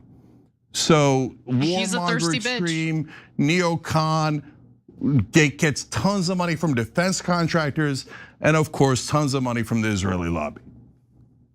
Yep, that's exactly right. Now, Megyn Kelly, who's kind of been on one on this topic especially, decided to be openly critical about Graham's, ridiculous fear mongering and war cheerleading. Here's what she said. When did Lindsey Graham become our president? In the past 24 hours, he's threatened Lebanon, Cuba, the Saudis, the wider Arab region, and now, checks notes, Spain. By the way, Spain is so lit. Oh, I love it so much. Spain's like, what are you guys doing? This is dumb. We want nothing to do with this. Anna, I got to tell you the best story. Olay, okay? Olay. I say that. Ole, ole, ole, ole. Ole, ole. Okay. Ole, ole. This is an awesome story of Israel is ironically bringing the world together in their hatred of them, right? And not because they're Jewish, you knuckleheads, despite the fact that they're Jewish, because they've done so much war, so much damage, so much genocide. Anyways, so Spain is not gonna participate in this barbarism, and God bless you, Spain. In Turkey, they're so happy that Spain is not participating in the war that before soccer match in Turkey, the Turkish fans started singing the Spanish national anthem. What? That's amazing. Yeah, that's an awesome story. That is an awesome story. No, I mean, look, you know why? Because it's inspiring to see a country stand up to Israel. Yes. A European country stand up to Israel. So I love to see it. And look, Lindsey, I don't know what they've got on Lindsey Graham. I think that there's some compromat. That's my speculation. Oh, for sure. But aside from that, homeboys bought. Let's take a look at the AIPAC tracker. $4.6 million from AIPAC. Yeah. By the way, yeah. So in my entire lifetime, Lindsey Graham has been on television approximately 2.5 million times, right? Unfortunately, yeah. I mean, I don't know that a senator's been on television more than Lindsey Graham in the last 20, 30 years, right? Not once did a single TV network clarify he's taken millions of dollars from the Israeli lobby. They don't think that's relevant? They don't think it's relevant that a greasy politician has taken $4.6 million from one specific lobby, the same exact lobby that he supports 100% and that he lies for on their air. But they keep that fact from their audience because then you might find out who our politicians work for. All right, we got to take a quick break. When we come back, you know what? We should do that Jake Tapper story next, since you just made that excellent point about the media, because they be having actual like Israeli spies on their programs to speak on behalf of the Iranians, by the way. And I'm not kidding. So stick around for that story and more. We'll be right back.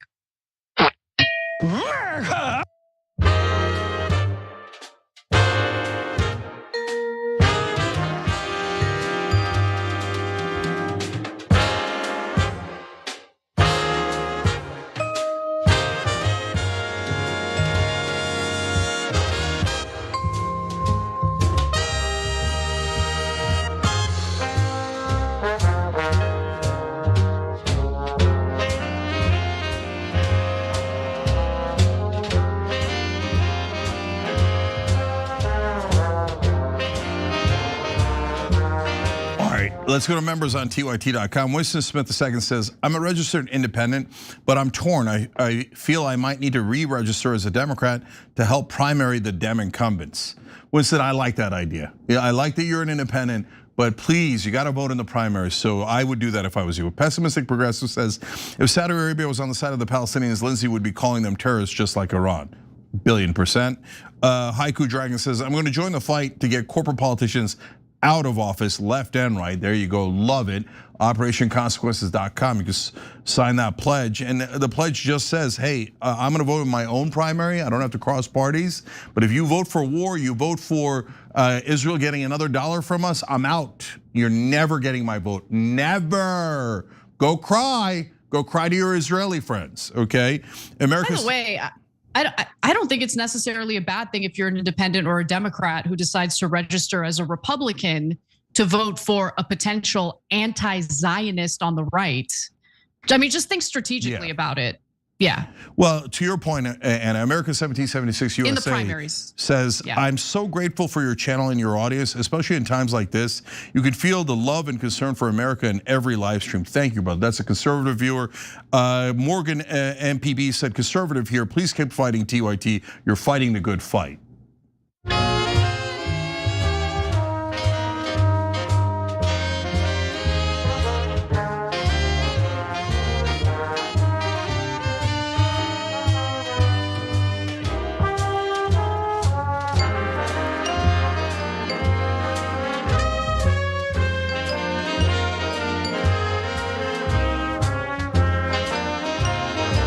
All right, back on TYT, Cenk and Anna with you guys. On Friday, we're gonna do a power panel that has Nina Turner and Marjorie Taylor Greene. So that is going to be a hell of a power panel, and we're gonna discuss the top news stories of the week. Do not miss that. That ought to be very, very interesting. That's this Friday. And guys, as you've noticed, we've gotten into 2-minute breaks now instead of 4-minute breaks. We're trying to give you a lot more show. And if you're already a YouTube member, if you're not, hit the join button below. Easy way to become a member. If you're already a YouTube member, make sure you're connecting to membership on our website as well, because that way you can get the member stream there. And during the breaks, instead of seeing commercials, you'll see me reading your comments. So the way to do that is tyt.com/connect. Okay, doesn't cost you anything. You already paid for membership on YouTube, or if you just want to join directly on our website, that's even easier. tyt.com/join. All right, Anna, what's next? Let's get right to our next story. You've been talking to Iranians on the ground about the strikes and about Iranian leadership going forward. How do the Iranians you're talking to, how do they see the future unfolding in Iran? The responses from Iranians that I've spoken to has been overwhelmingly in favor of the United States and Israeli action on the ground. The united call from the Iranian people on the ground is that they want the Crown Prince Reza Pahlavi to lead a transition government. It isn't Venezuela, it's not the same system, and you have to deconstruct that system, the IRGC, in order to have genuine change and stability. Interesting stuff. Oh, it's interesting stuff. Well, what's actually interesting is the fact that the woman you all just heard from is no Iranian expert. In fact, Emily Schrader is a hardcore Zionist who is married to a former IDF soldier, lives in Israel, and works for JNS, which is an Adelson-funded media syndicate out of Israel. So why is Jake Tapper bringing her on to speak on behalf of the Iranian people who are currently being bombed to smithereens because it's something that she has been lobbying for years? That's the real question here, Cenk. Yeah, well, so there's two things here that I'm pretty livid about. One is Jake Tapper bringing on someone working for the Israelis and pretending that she's representing Iranians. So that's a massive lie on the part of Jake Tapper and CNN. So they pretend to be objective, they pretend to be journalists. Are they gonna correct that? Or are they gonna let their audience be misled into believing that she's actually helping the Iranian people? And then later I'm gonna tell you about how Jake Tapper is attacking Drop Site News as a terrorist organization. What? Yes. Are you serious? Yes. Wow. So Jake Tapper has gone full board Israel first, no ands, ifs, or buts, and just flat out lying to his audience. And these scumbags, honestly, they've got nothing else. All they do is label anything they don't like as terrorist or anti-Semitic. That's all they've got. They never engage on the substance of the arguments ever. They'll call you an anti-Semite, but they'll never call you wrong. Notice that. Anyway, let's get to who Emily Schrader is, because it's important for you guys to know. And by the way, something else to be very aware of. Whenever you see a retired military general giving their opinion or their expert analysis on issues of war and peace on cable news shows or network news shows, just look them up real quick and see what they're doing for income after they retired from the military, because they're either working for defense contractors or a consulting firm that consults on issues of foreign policy, usually consulting on behalf of foreign countries. Just be aware of how this propaganda game works. But on January 22nd, Emily Schrader actually disclosed something on X that everyone should be aware of. And I do appreciate her candor here, because essentially she outed herself as an Israeli spy, okay? She says, big announcement, as Iran approaches 2 weeks of a complete communications blackout, it doesn't have to remain this way. I am thrilled to announce I am part of a historic, highly confidential alliance of Israeli tech veterans, 8,200 alumni, and Iranian underground operatives. Together, we are building the digital and financial infrastructure for a G7 nation before the regime falls, starting with 2 stealth ventures that simultaneously sever the dictatorship's 2 main chokeholds, connectivity and capital. Okay, so basically, this is the kind of work that she's doing. She works for the Israeli government. And here she is on CNN speaking on behalf of the Iranians. It's just sick. So let's take a look at what she's been up to over at JNS. That's the Israeli media outlet that's funded by the Adelsons. Here's a few examples. One video. The IRGC's secret 8-year blueprint to control Iran. Pretty sure they're already controlling Iran. The case for regime change in Iran and the risks no one talks about. And the risks, of course, are about how it would be terrible if we don't attack Iran. Final video, how the Iran nuclear talks could backfire on America. Those are just some of her recent videos, but she's been putting out pro-Iran war propaganda for years. In fact, I decided to call her out on it last year. This is from June of 2025, Cenk, when I was on the Piers Morgan show. I noticed that she was gonna be on the panel. I had seen some of her pro-war propaganda, wanted to call her out on it. Take a look. I just want to mention quickly that Emily is one of these Israelis who's going around doing propaganda tours on manufacturing consent for the United States to go to war with Iran on behalf of Israel. We can't make the same mistake that we did in Iraq. We should not go to war in Iran on behalf of Israel. If Israel wants to go to war with Iran, they should do it themselves without our military support, and that includes taxpayer dollars. Go do it on your own. Go ahead and enlist, baby girl. Go do your thing, but leave America out of it. Our men and women in our armed forces shouldn't die on behalf of your country, period. Well, she didn't put a uniform on and she's not risking her life, but unfortunately she got her way and the US did get dragged into a war with Iran. Now, the notion that she speaks on behalf of the Iranian people is laughable to say the least, and it is shocking that Jake Tapper thought it was a good idea to have her on the show as some sort of expert who doesn't have a massive, unbelievable bias on this issue. Go ahead, Cenk. Yeah, well, I don't think that that's shocking at all. I think Jake Tapper wanted a war for against Iran, and he wanted it because he loves Israel. So that's not unclear. I mean, he's bringing on Israeli spies and not telling his audience. And no one thinks Emily Schrader is unbiased. And if you were a journalist, you would look into the background of the people that you brought on, right? My God, if anyone brought on someone who was connected to Hamas or Hezbollah, CNN and everybody else in the media organizations would rip their heads off, right? But they have Israeli spies on all the time. In fact, her whole job in that effort that she herself described was to trick people into believing that the Iranians were doing an uprising. And oh my God, we're doing this on behalf of the Iranians. And that's exactly why Jake Tapper brings her on, to do that propaganda that she promised in her organization. So he aids and abets her lies to the American people. And by the way, to be fair to Jake Tapper and CNN, almost all of mainstream media and cable news does this. They never tell you that the people that are on their air actually work for Israel or are part of different Israeli organizations or doing Israeli propaganda. And if you call them out on that, they would say to you, well, that is true, that is factual, but you're an anti-Semite. For saying things that are true, you should be canceled and never allowed on cable news, which makes sense, because on cable news, there's nothing but lies posing as objective journalism. Did you hear what she said? She said, now this is not like Venezuela. We are gonna have to deconstruct the regime. Well, for America, it's not in our interest to do anything but, we killed their top leaders, we killed the Ayatollah. How many, we killed their top 49 leaders, another 49, another 49, how long do we have to go? And what the Israelis want is No, full regime change. That's why Schrader was saying that on air.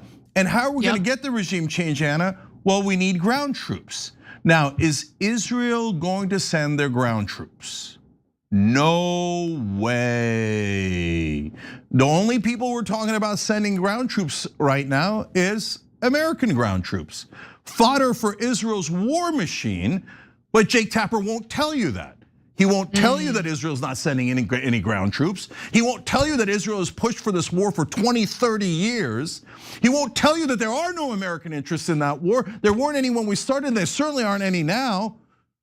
He'll only tell you this pretty little lies about, oh my God, we're going to help the Iranian people. That's why Israel bombed their oil facilities and rained poison down on Tehran, right? That's why we hit a school and killed 165 school children to help Iran, right, Jake? Right? No, what a tremendous liar. But all of them, they go out there and they do propaganda for a different country day in and day out. So look, Larry Ellison's wasting his money buying CNN to turn it into an Israeli propaganda. It's already Israeli propaganda. And I guarantee you that Jake Tapper, once the Ellisons are in charge, they won't look at that and go, how embarrassing. Doesn't get anything right, lies to his audience, pretends to be objective when he's exact. No, they're like, perfect. They'll promote him, they'll move him up the chain into a better time slot. That's my prediction, we'll see what happens. And I promised you what Tapper said about drop site news. So drop site, okay. Yeah, go ahead. I just wanted to mention one quick thing, because in that video that we showed you earlier, Emily Schrader is, cheerleading Reza Pahlavi as the next leader of Iran should the IRGC be toppled. And I just want to remind you all that even the president of the United States, who unfortunately was stupid enough to get dragged into this war, has said that Pahlavi doesn't actually enjoy widespread support in Iran, and he threw him under the bus. And if you don't remember, this is what I'm talking about. It would seem to me that somebody from within maybe would be more appropriate. I've said that. He looks like a very nice person, but it would seem to me that somebody that's there, that's currently popular, if there's such a person. It'd be better if it's someone who's living in Iran and actually enjoys some popularity. And by the way, he repeated similar remarks today, or actually it was yesterday. Take a look. I would like to see people that are inside go. Now they talk about the son of the Shah, they talk about other people, but hasn't been there in many, many years. Yeah, homeboy hasn't lived in Iran for like 47 years. He knows nothing about Iran. I'm sorry, the diaspora knows nothing about the country that they're trying to call, the shots for. I don't know anything about Armenia. I mean, I do know things about Armenia, but I would never dare speak on behalf of the Armenian people. I'm an American.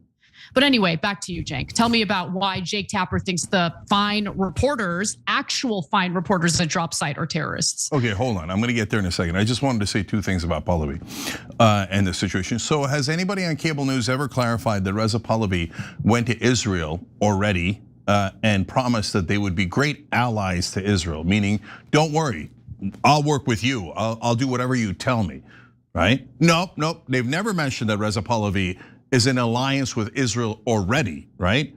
Because that would give the game away. God forbid you do the news. You don't cover the news, you cover up the news. That's the point of Jake Tapper and CNN.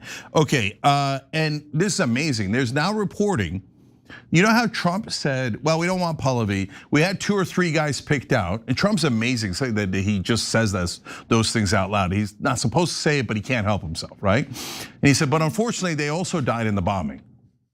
Okay, now there's reporting out that it was not unfortunate, that Israel gave us that intelligence, and they knew that it would kill the 2 or 3 other options America had to replace the Ayatollah, because they don't want those options.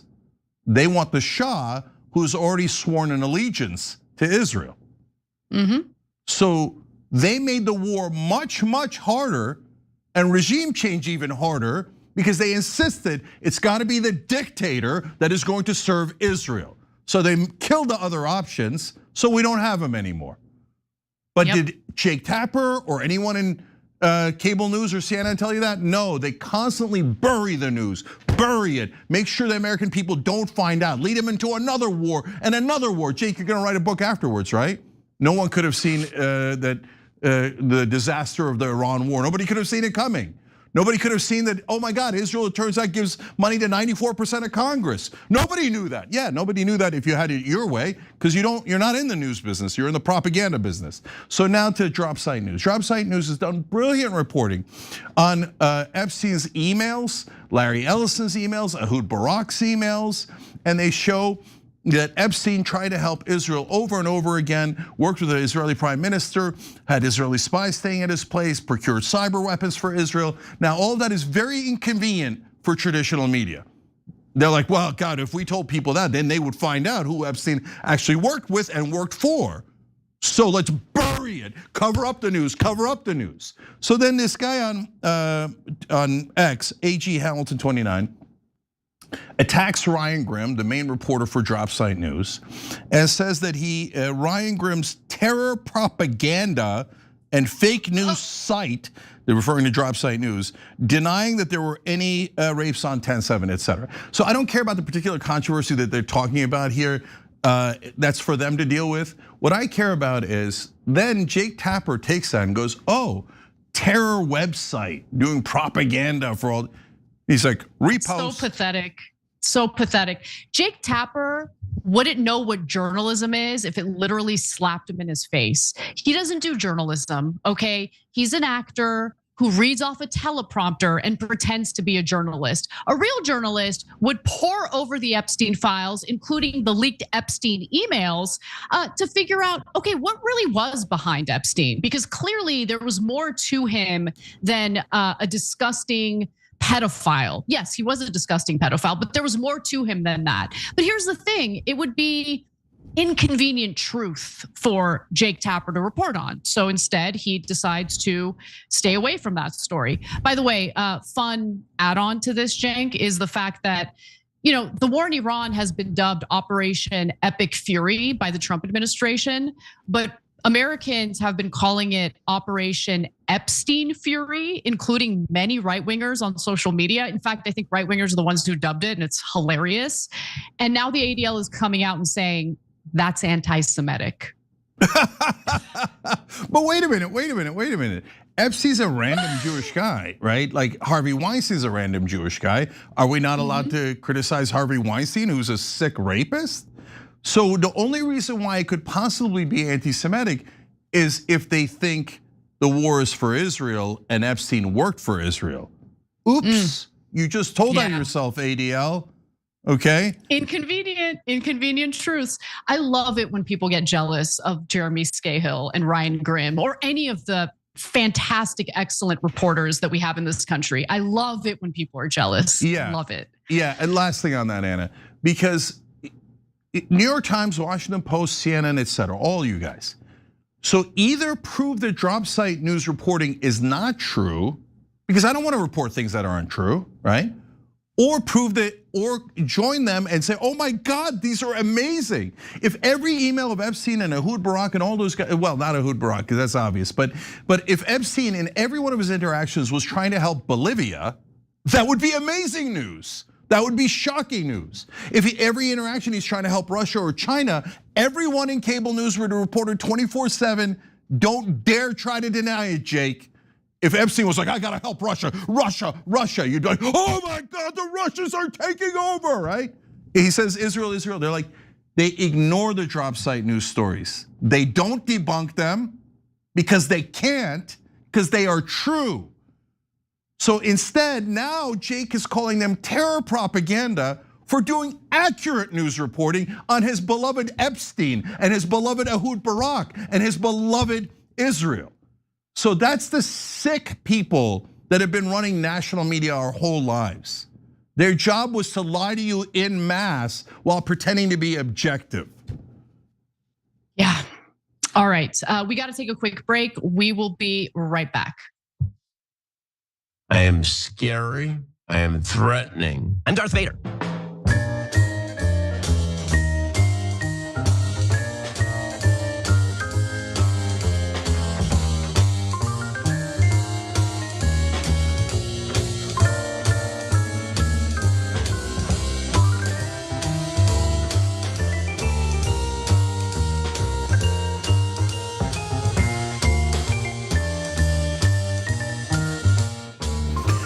back on TYT. Let's go to TYT.com. Members, Teddy Lucy Linda says, hey, Tapper, I sign petitions for drop site every day. Come get me. Wang Jun says, Jake Tapper in 10 years. Who knew? He has no shame at all. He'll literally write the book of no one could have known that it was Israel all along. Matthew W. says, like Jeffrey Sachs stated, Israel couldn't fight for 1 day without the help of the US. That's why they got a leech off of us. Yeah, I said it, kiss my ass, Jake. And that's exactly what they're doing. Where's my $300 billion? Did you ever tell your audience that they've taken $300 billion from us and add $30 billion in the middle of the genocide? Did you tell them about that robbery? No, beloved Israel, you owe Israel. You owe them the money, you anti-Semites. That's what Jake says every day. Bunch of disgusting liars working for a different government. All right, Uriah Heap says, during my service in the Navy, I spent 6 months on a carrier cruising the Mediterranean. Before this, we had training on what to do if you saw a shipmate drowning. The first rule you never broke is to approach this person from the front, as they could pull you under with them. It kind of reminds me of the sycophants of Donald Trump and himself. They always come at him from the front, and invariably, he pulls them down in his panic to survive. None of them has ever learned, and they go down because of this. Uriah, I loved that analogy, so that's why I read it even though it was long. You're absolutely right, they never see it coming. Trump drags them down every single time. You know what though? Maybe he does it to Israel. Got that bet all day long.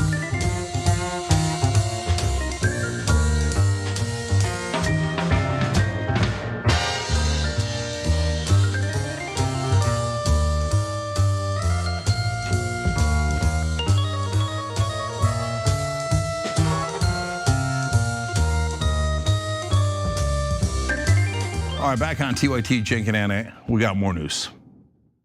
Let's get to it. So last night on Piers Morgan, which is the Jerry Springer of political television, where people gather to throw chairs at one another and determine paternity. Piers Morgan, who has sort of made a mockery of the entire industry by putting on screen whatever dregs are still willing to go on screen with Piers Morgan. You're only criticized by one side because you choose to air only one side and you choose to ignore or even silence the other. I'm a journalist. You are a propagandist. Oh, and facts don't care about your feelings. Cenk, it turns out that Ben Shapiro is anti-Semitic. He has a huge problem with Piers Morgan inviting Dave Smith, who is Jewish, onto his program to share the anti-Israel perspective. What do you think about that?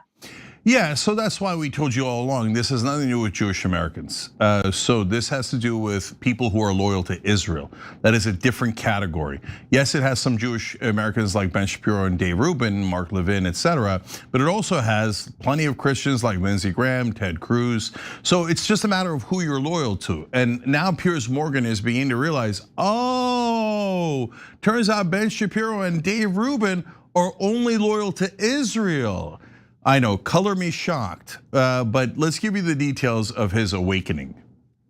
In fact, Piers Morgan had the legendary Jeffrey Sachs on his program today, and Jeffrey Sachs is also highly critical of Israel, used to live in Israel, and also happens to be Jewish himself. So you're absolutely right to point out that criticism of Israel is not about criticizing Judaism or Jewish people. It's about criticizing a foreign country that has carried out a genocide and keeps dragging the United States into wars we should not be involved in.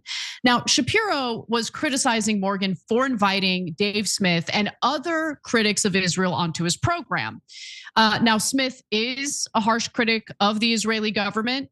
But at no point have I ever heard any of his commentary go in the direction of hatred toward Jewish people, or more importantly, hatred toward America, which is what Ben Shapiro accuses Dave Smith of engaging in. Yeah. But Morgan brings on plenty of pro-Israel guests as well. And you know what, Cenk, I want to give our side a lot of credit because I don't bother Piers Morgan about having pro-Israel voices on, and neither do you.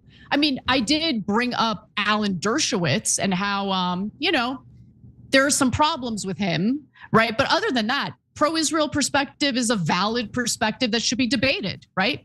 But when it comes to Ben Shapiro, the anti-Israel perspective, not allowed. Take a look.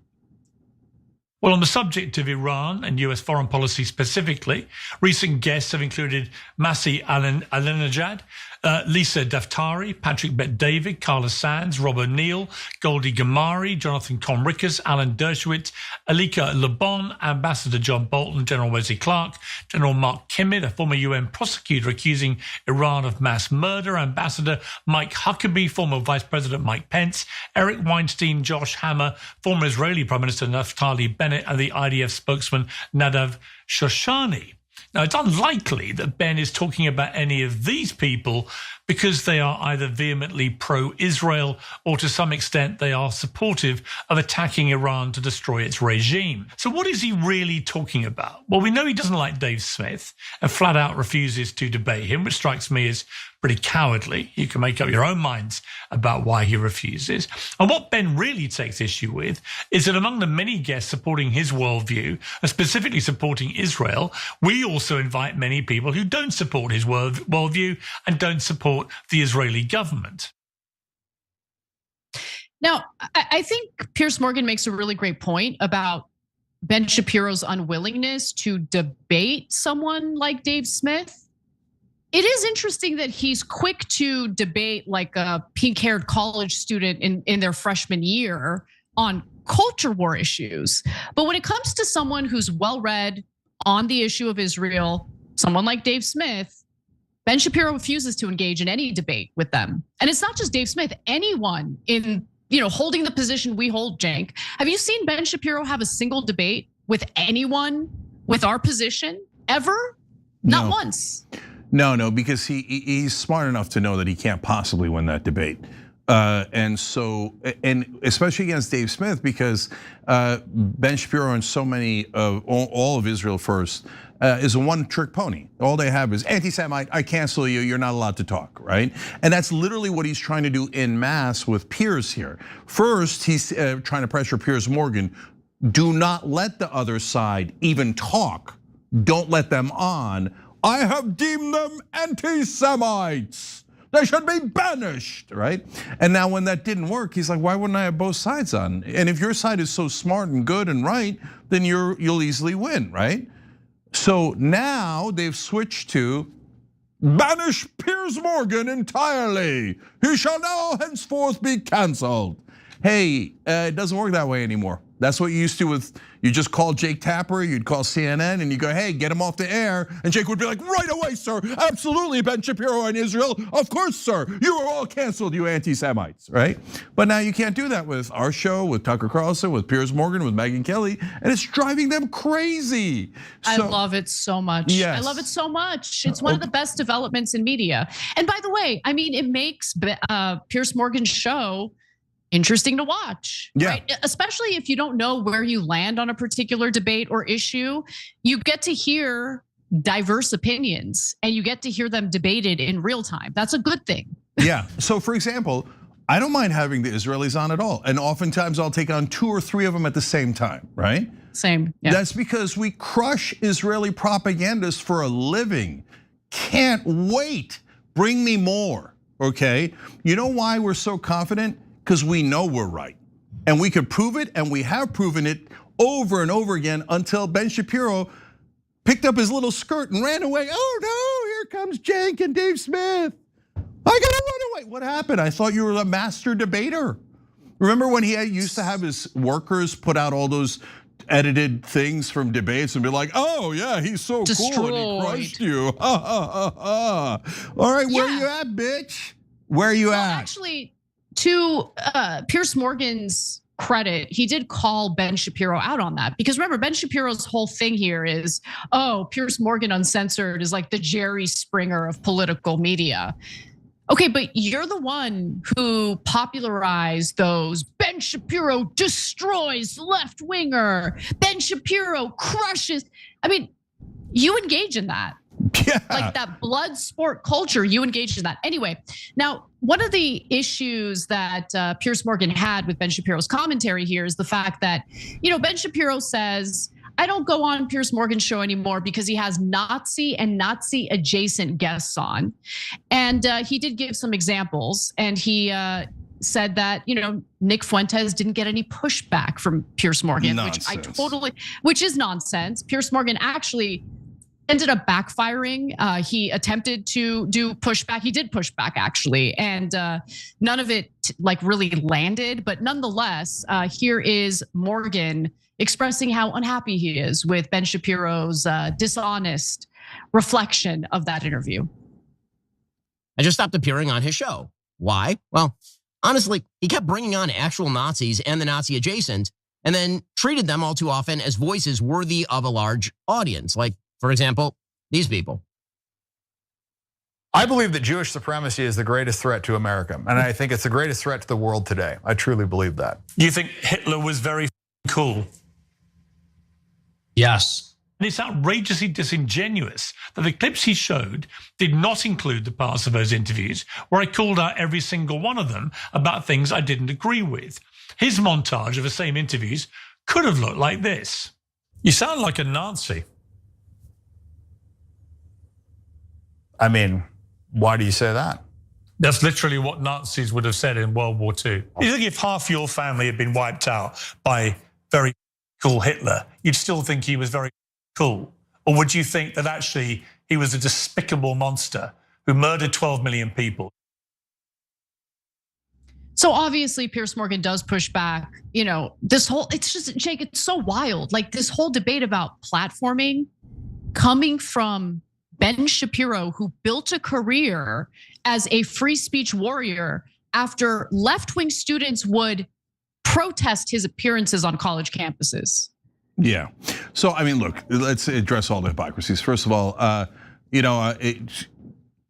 all about freedom of speech. I'm totally against cancel culture. Candace Owens, you disagree with me? Fired. Brett Cooper, you disagree with me slightly? Fired. Okay. Anyone else who wants to say anything against Israel? Fired. Okay, yeah, sure. Yeah, you're against cancel culture. The guy who's literally saying we should cancel the guests on Piers Morgan, that Piers should be forced to cancel them, and if he doesn't, Piers should be canceled. But he's against cancel culture? Nah, that was a gimmick, guys. Total utter gimmick. And he's a giant liar, because I watched that interview that Piers Morgan and Nick Fuentes had. And Piers Morgan, all he did was push back. He attacked Fuentes from minute one to the very last minute. Now, Anna and I think that he didn't do it that effectively. I would wish he would have been more effective with it. But did he push back? Absolutely. All he did was push back. So Shapiro is just such a giant liar.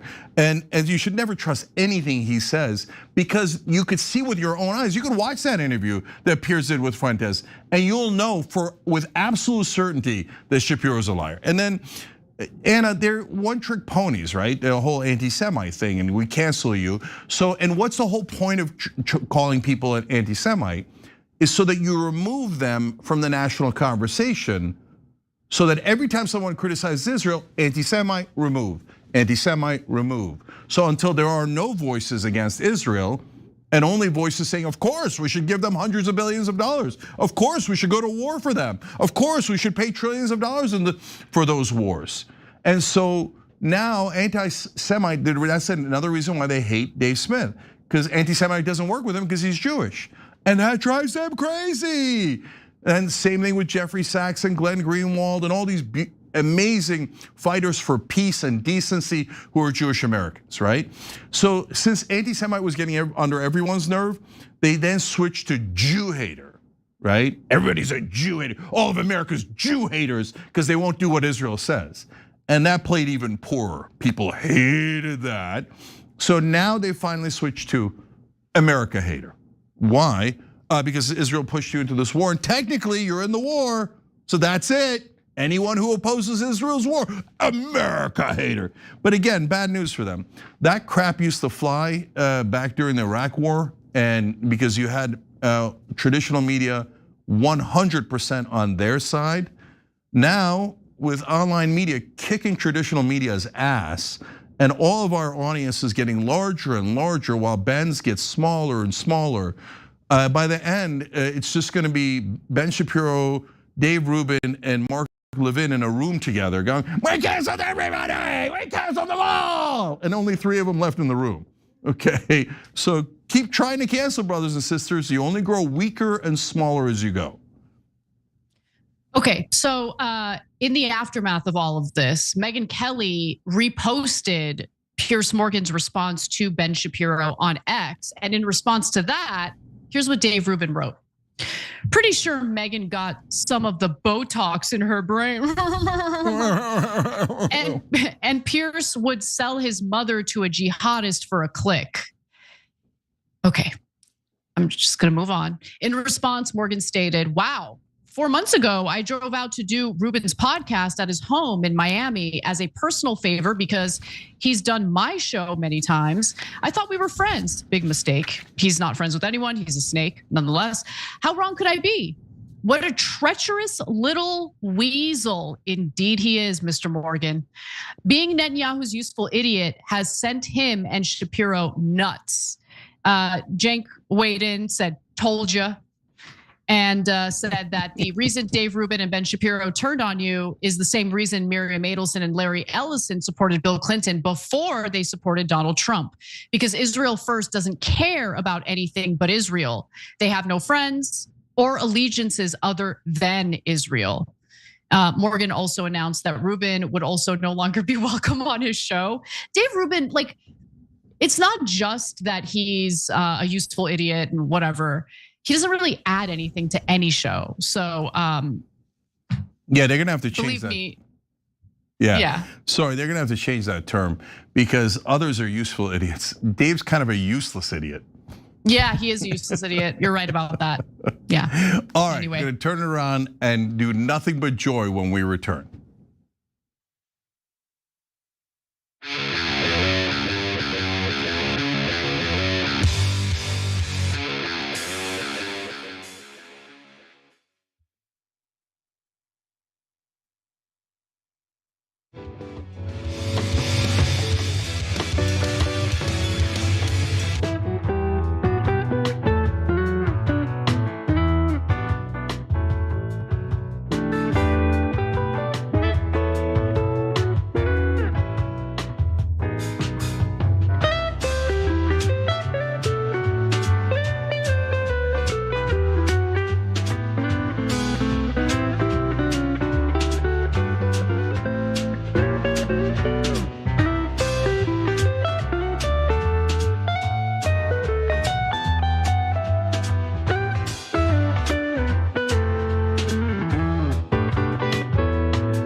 All right, back on TYT. Guys, I read a lot of your comments throughout the show,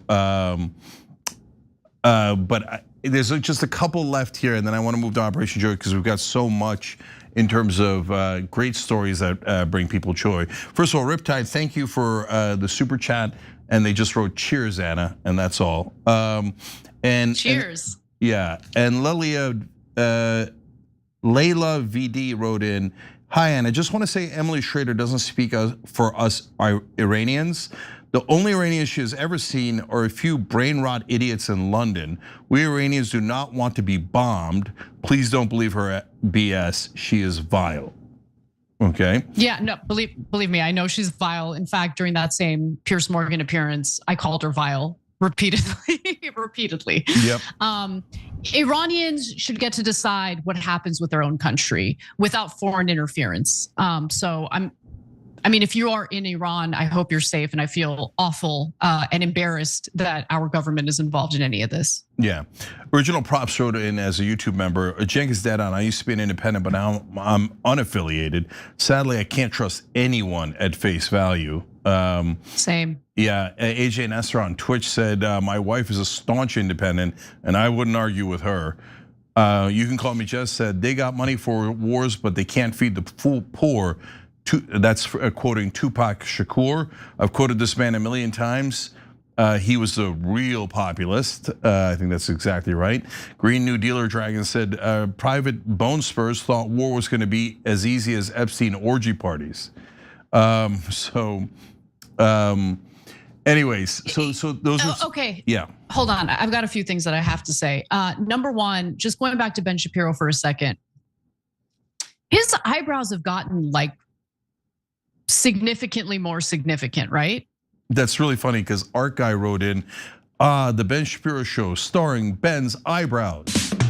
Look, no hate. Like, look, women be dying for thick eyebrows, okay? Because we be over plucking and really regretting that mistake. But like Shapiro's eyebrows, those are the most voluminous brows I've seen in media. So congratulations. Rudy Tootie wrote in, they have a life of their own. They do. Okay, so putting that aside, and I know that it's not a good thing to mock people's appearance, okay? But I'm not okay, fine. I'm a bad guy. I'm a bad person.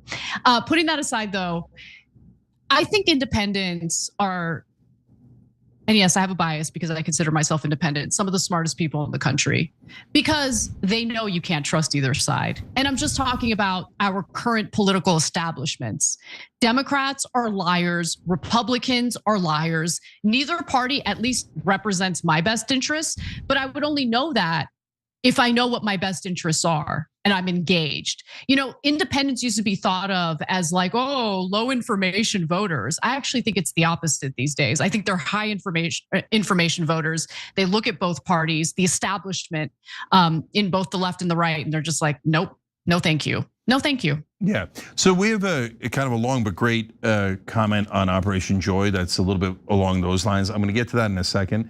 Last political thing other than that long comment is the poll that we had on our website. I forgot to tell you guys about it and I love it. So on tyt.com, the poll is, what are we gonna do in Iran? A, leave quicker than we thought, because that's what Trump is saying. B, send in ground troops, that's what Senator Blumenthal is warning. C, flounder indecisively, that's what Trump normally does. D, wait for our orders from Israel. So it's a barn burner today. That one's really tough. I'm not sure how I'm gonna vote because they all sound a little bit right. But that's on tyt.com. All right, now let's start with non-political Operation Joy comments. So these are from tyt.com/joy, okay? So Todd S wrote in, so about a week ago, maybe longer, I wrote in on the YouTube member section for Operation Joy about how I recently got a second chance with the love of my life. Jackie has asked me not to post a picture. She's very shy like that, and to be perfectly honest, like me, he's saying, so he's also shy. But it's a long story, so bear with me. Our story started in high school. I had a monster crush on her, but I told myself, don't go there. That girl is the most beautiful person in the world. She'll never, ever date a guy like me. Hindsight is so funny. I just can't believe I didn't open my big fat mouth and ask her out because she had a crush on me the whole time too. But we were always super close. We became good friends, and to say we were best friends was an understatement. So 7 years pass after the drama in high school, and she comes to me to tell me she recently got engaged. I didn't want to ruin her happiness. I blessed the marriage inside my heart. I knew I had made a mistake, but I just wanted her to be happy. So another 15 years goes by, and she's suddenly single again. I finally asked her to be my girlfriend for love, and she said yes. I kind of feel bad that for once in my life, I am so genuinely happy in life while everything else is falling apart. Here's hoping. Enjoy it. Enjoy it, enjoy it, enjoy it. You have to be able to compartmentalize. So like things are going well in your personal life, but things are burning, worldwide. Just try to savor what's happening in your personal life, because it would be a waste if good things are happening to you and you're not enjoying it, because of the weight of what's happening across the globe. Yeah, and so a couple of things about that. So Todd, I feel your pain, and there were folks who I wanted to ask out and I didn't. And one time at least, I was on a date and didn't realize I was on a date. And why? Because I was insecure. I went out to dinner with a local news anchor in Washington when I was first getting started, and I had a public access show. And she was a big anchor at the time, and she was a little bit older than me. She was in her early 30s, I think, and I was around 25. And I thought, oh, well, this is just a professional thing. I'm asking for advice. She'd never be interested in me. And then I told a friend of mine afterwards what happened at the dinner. He's like, you idiot. That was a date. Did you try anything? And I was like, oh, no, I didn't. And looking back on it, I'm so dumb. And I did that because I was insecure. And I thought there's no way she could be interested in me. And by the way, there was somebody else who hit on me in a talk show conference. I've told this to the members before, that I couldn't believe. And again, in hindsight, somebody was like, you were at a talk shows conference. Was there any other young guys there? And I was like a light bulb went over my head. I was like, oh, right. Everybody else is like in their 50s and have toupees and stuff, right? So maybe she was hitting on me, but I don't know. That person 25 years ago was Laura Ingraham. No. Do you not know that story? Know that. Yeah. Wow. So crazy world we live in. And as I was telling somebody that story a little while back, he was like I said, hey, Jake, there was no one else in the room, and you guys are about the same age. And back then you weighed like 80 pounds less. Why wouldn't she be like, what do you, right? And I don't know, who knows, we'll never know. And I'm sure she doesn't even know. Can I ask you a naughty question? And you don't have to answer it. You're a married man, I'm a married woman. But I'm curious, do you have like a cable news anchor that you think is like the hottest, attractive wise? Well, I mean, they're on television, so they're all pretty, not all, but a lot of them are attractive. And so, but if you made me pick the most attractive, I'd say Abby Phillip. Oh, Abby Phillip is so gorgeous. She's so beautiful. Oh, her complexion is like butter, like just the most beautiful. She's so beautiful. You're right. She's so beautiful, she might turn me. Okay, but anyway, putting that aside. Well, I think a lot of people would not put that aside, but okay. Yeah, she's gorgeous. Yeah. So, anyways, back to Todd. Todd, one more thing. So, part of the reason why we do Operation Joy is I need you all to be energized, because if you're depressed, the bad guys are gonna win, because you're gonna sit on your couch and you're not gonna do anything. If you're cynical and you're pessimistic and you're sad, you're not gonna get anything done. It's just human nature. Whereas if you allow yourself to re-energize, allow yourself to be happy, allow yourself to be optimistic and have a little bit of hope, that's when we can win, because then you'll get up off the couch and do something, right? And I don't need everybody to do something amazing. The simplest things, sharing a video, sharing a tweet, etc., going to a rally, going to vote in your primaries, right?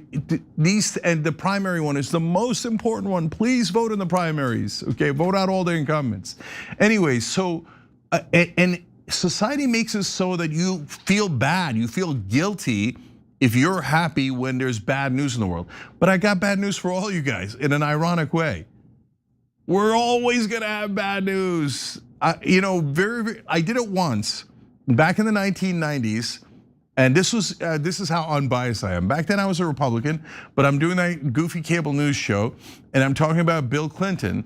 And I said, look, I'm not in favor of the guy, I voted against him, and I'm making fun of him in different ways, but I go, number one, I don't care about Monica Lewinsky. I'm like, don't care at all. I don't know why our party's not pretending like this is a federal crime, right?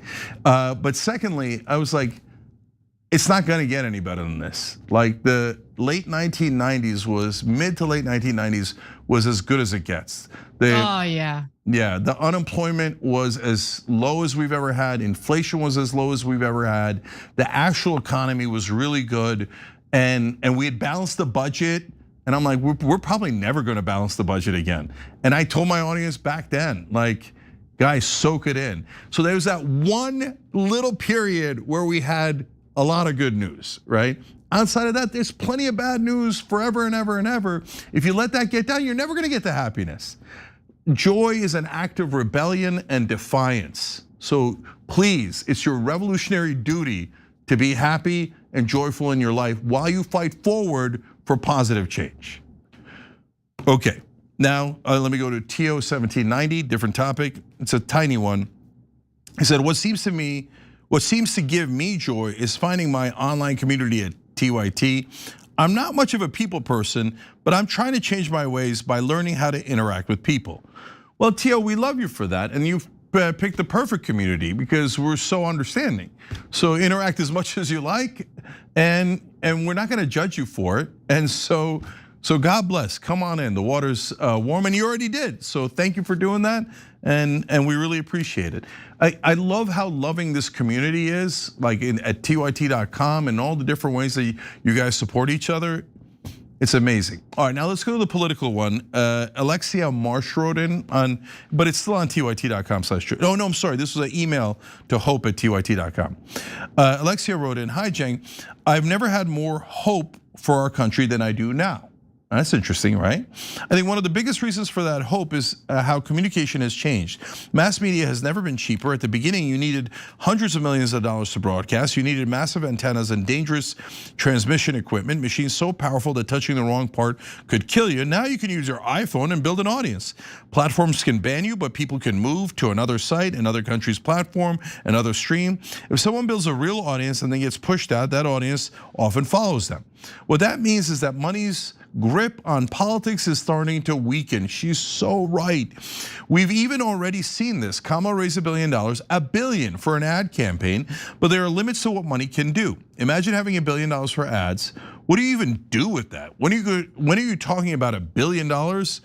When you're talking about $1 billion, the value for money spent drops rapidly. So rapidly that honestly, the most effective move might be to just give the money away unconditionally. People would love you for it. By the way, Alexia, that's a brilliant idea. Right, that's an amazing idea, and no one's ever done it. Instead, they throw it in the trash with those nonsense ads that didn't work at all. She continues, at the same time, the political conversation itself feels like it's shifting. I'm seeing videos from candidates across the spectrum saying they won't take money from Israel, that they won't even set foot there politically. I recently saw a clip of Nick Fuentes telling his viewers not to vote for Republicans at all. Whether you agree with these people or not, the striking thing is the mood underneath it, a growing sense that voters are questioning old loyalties and outside influence. Again, Alexia, you're 100% right, and you're right to be hopeful. I'm gonna come back with my point on this in a second, but last two from Alexia. She continues, in that sense, the change is also global. The established political parties in the UK are in free fall. Politicians across Europe are being exposed as being walked like dogs by American interests. If people everywhere begin rejecting outside pressure and demanding governments that truly answer to their own citizens, the ripple effects could spread across the world. Leaders who depend on bending to foreign influence could start losing legitimacy at home, as we see in the UK, whose prime minister, intentionally lowercase, is a dog for the US. And I believe this moment marks the point where money has lost its grip, where mass communication belongs to ordinary people, and where voters everywhere start rejecting outside influence over their governments. As nations reclaim the right to govern themselves, people across the world can finally build governments that truly answer to their own citizens. Everyone right now should run for office, from HOA, sorry Anna, she didn't write that, but I'm saying it, to school boards, to local city and state governments. When American regime collapses, it's our responsibility to step up and be the change we want to be. So look, it was long, but it was beautiful. I agree with it completely. And it leads to me clarifying one more time for you guys, not for outside folks, they're gonna use it for their own purposes, et cetera, but for you all, so you know. Probably the most misunderstood thing I've ever said was after Trump won, I said, I'm strangely optimistic now. And people that are against me usually just end it right there out of context and go, oh, he loved that Trump won. Well, I voted against him 3 times. I did 100 loser Donald segments. I did a whole Trump madness bracket of the 64 worst things he's ever done. So I have a curious way of rooting for Trump, right? No, I didn't root for him at all. I've worked really hard against him, and exactly because of the mania that we see now. What I was saying, if you read the rest of the tweet, was we're now at a point where the establishment has begun to lose, and we're now in the populist woods instead of an establishment prison. So even though the guy I didn't want won, the establishment is on their way to being defeated and we're on our way to freedom. And that's exactly what Alexia is talking about. And that's exactly what's happening now. Anna. So as you were reading that, the comment, and I loved it. Alexia, thank you for writing in. I couldn't help but think about what I personally have noticed enrages the establishment, including corporate media, more than anything. And it's when ordinary, everyday Americans speak to people on the other side of the political aisle and find commonalities, find areas of agreement, and are willing to work together to accomplish policy goals. So I didn't realize how much it infuriates people. Like, for instance, Ben Shapiro was the latest example.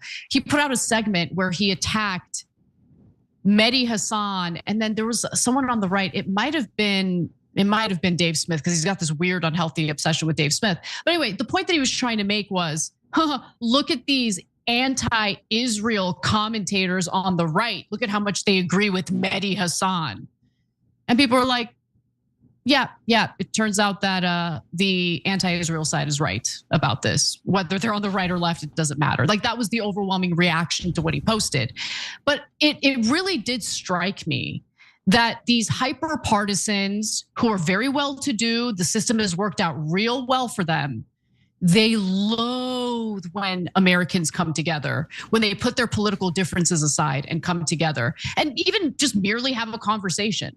But if it goes further than that, that's when their heads explode, right? If you're willing to work with the other side to accomplish something policy-wise, their heads explode.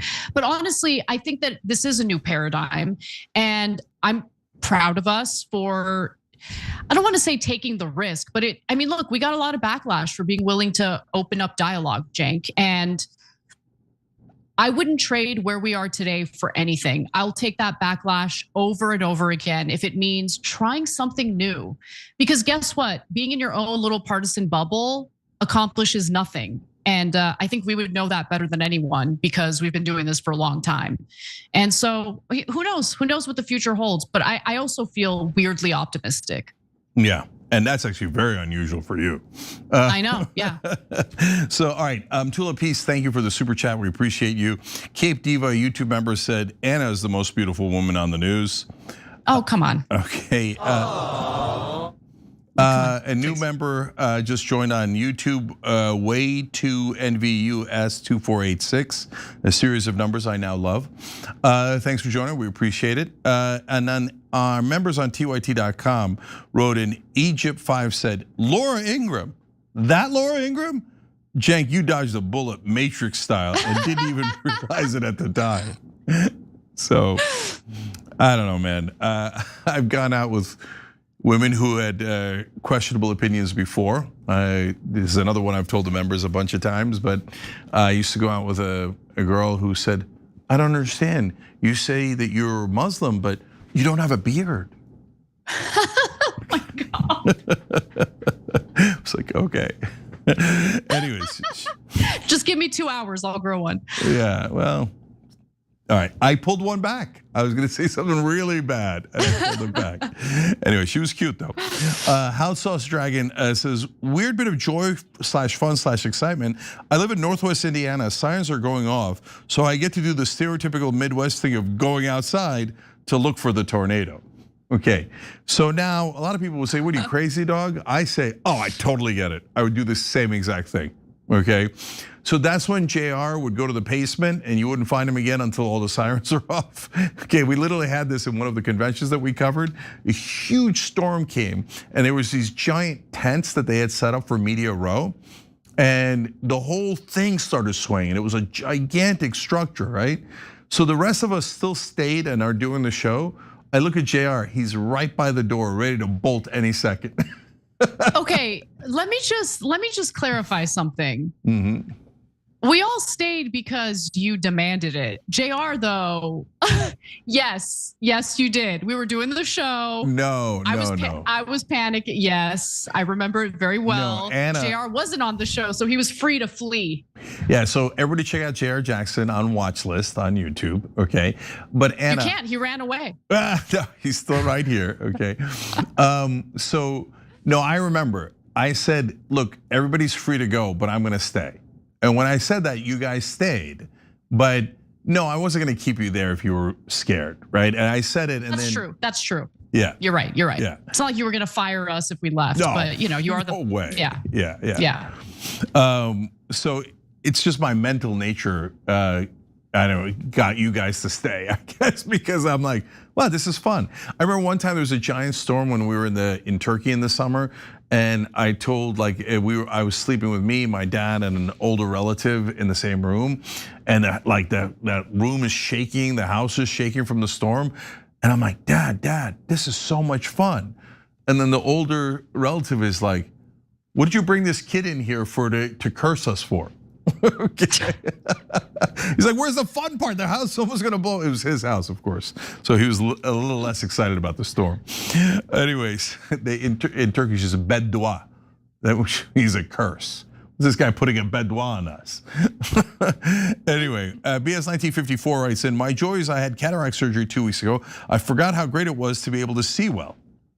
So, hey, that's awesome that you can see well. That's great. I remember the first time I put on glasses, I was like, oh my God, is this how other people see? So, and my eyesight's not even that bad, but I was still shocked by the difference. Teddy, Lucy, Linda, send in a picture. You guys can't see, but I'm gonna describe it to you. It's a bunch of sharks in really wavy water. It's dark gray.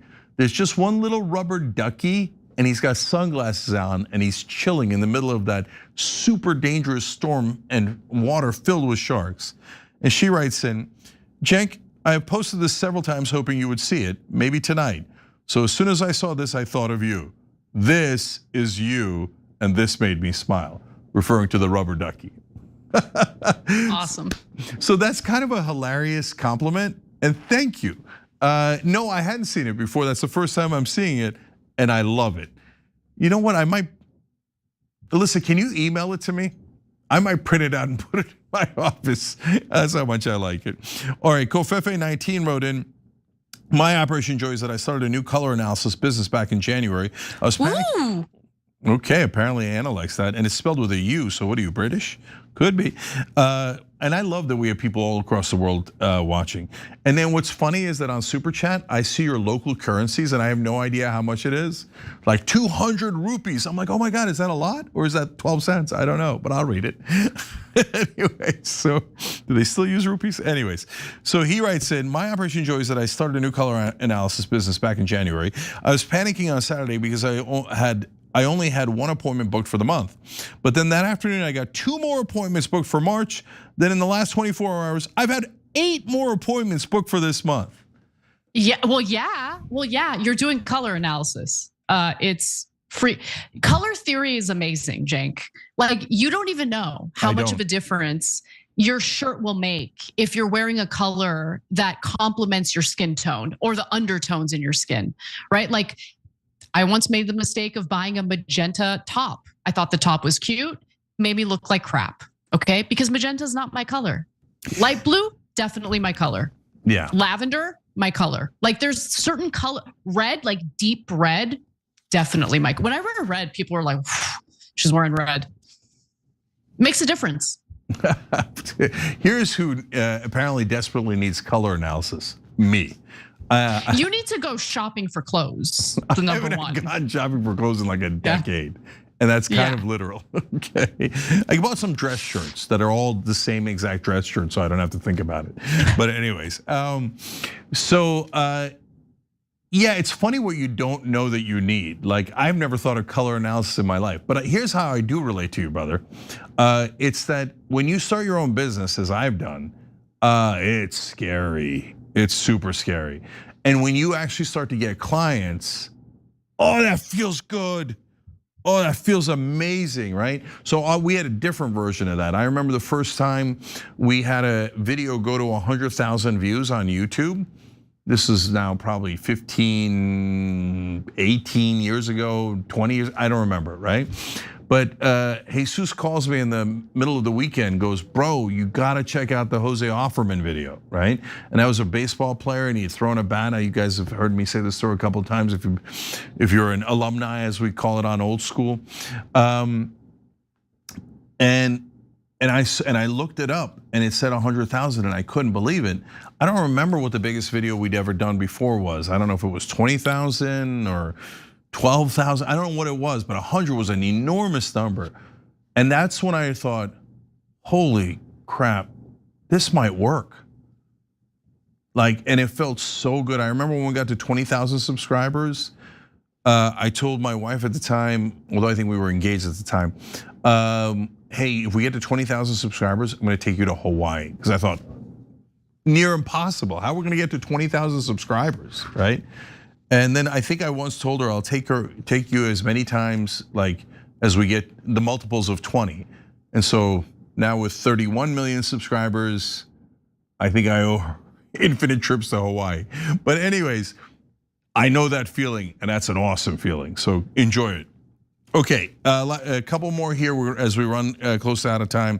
Drunk Mom Dragon, I gotta read that on handle alone, wrote in, I monitor native revegetation in San Diego. There's a weed here with the scientific name Biden's Pelosa.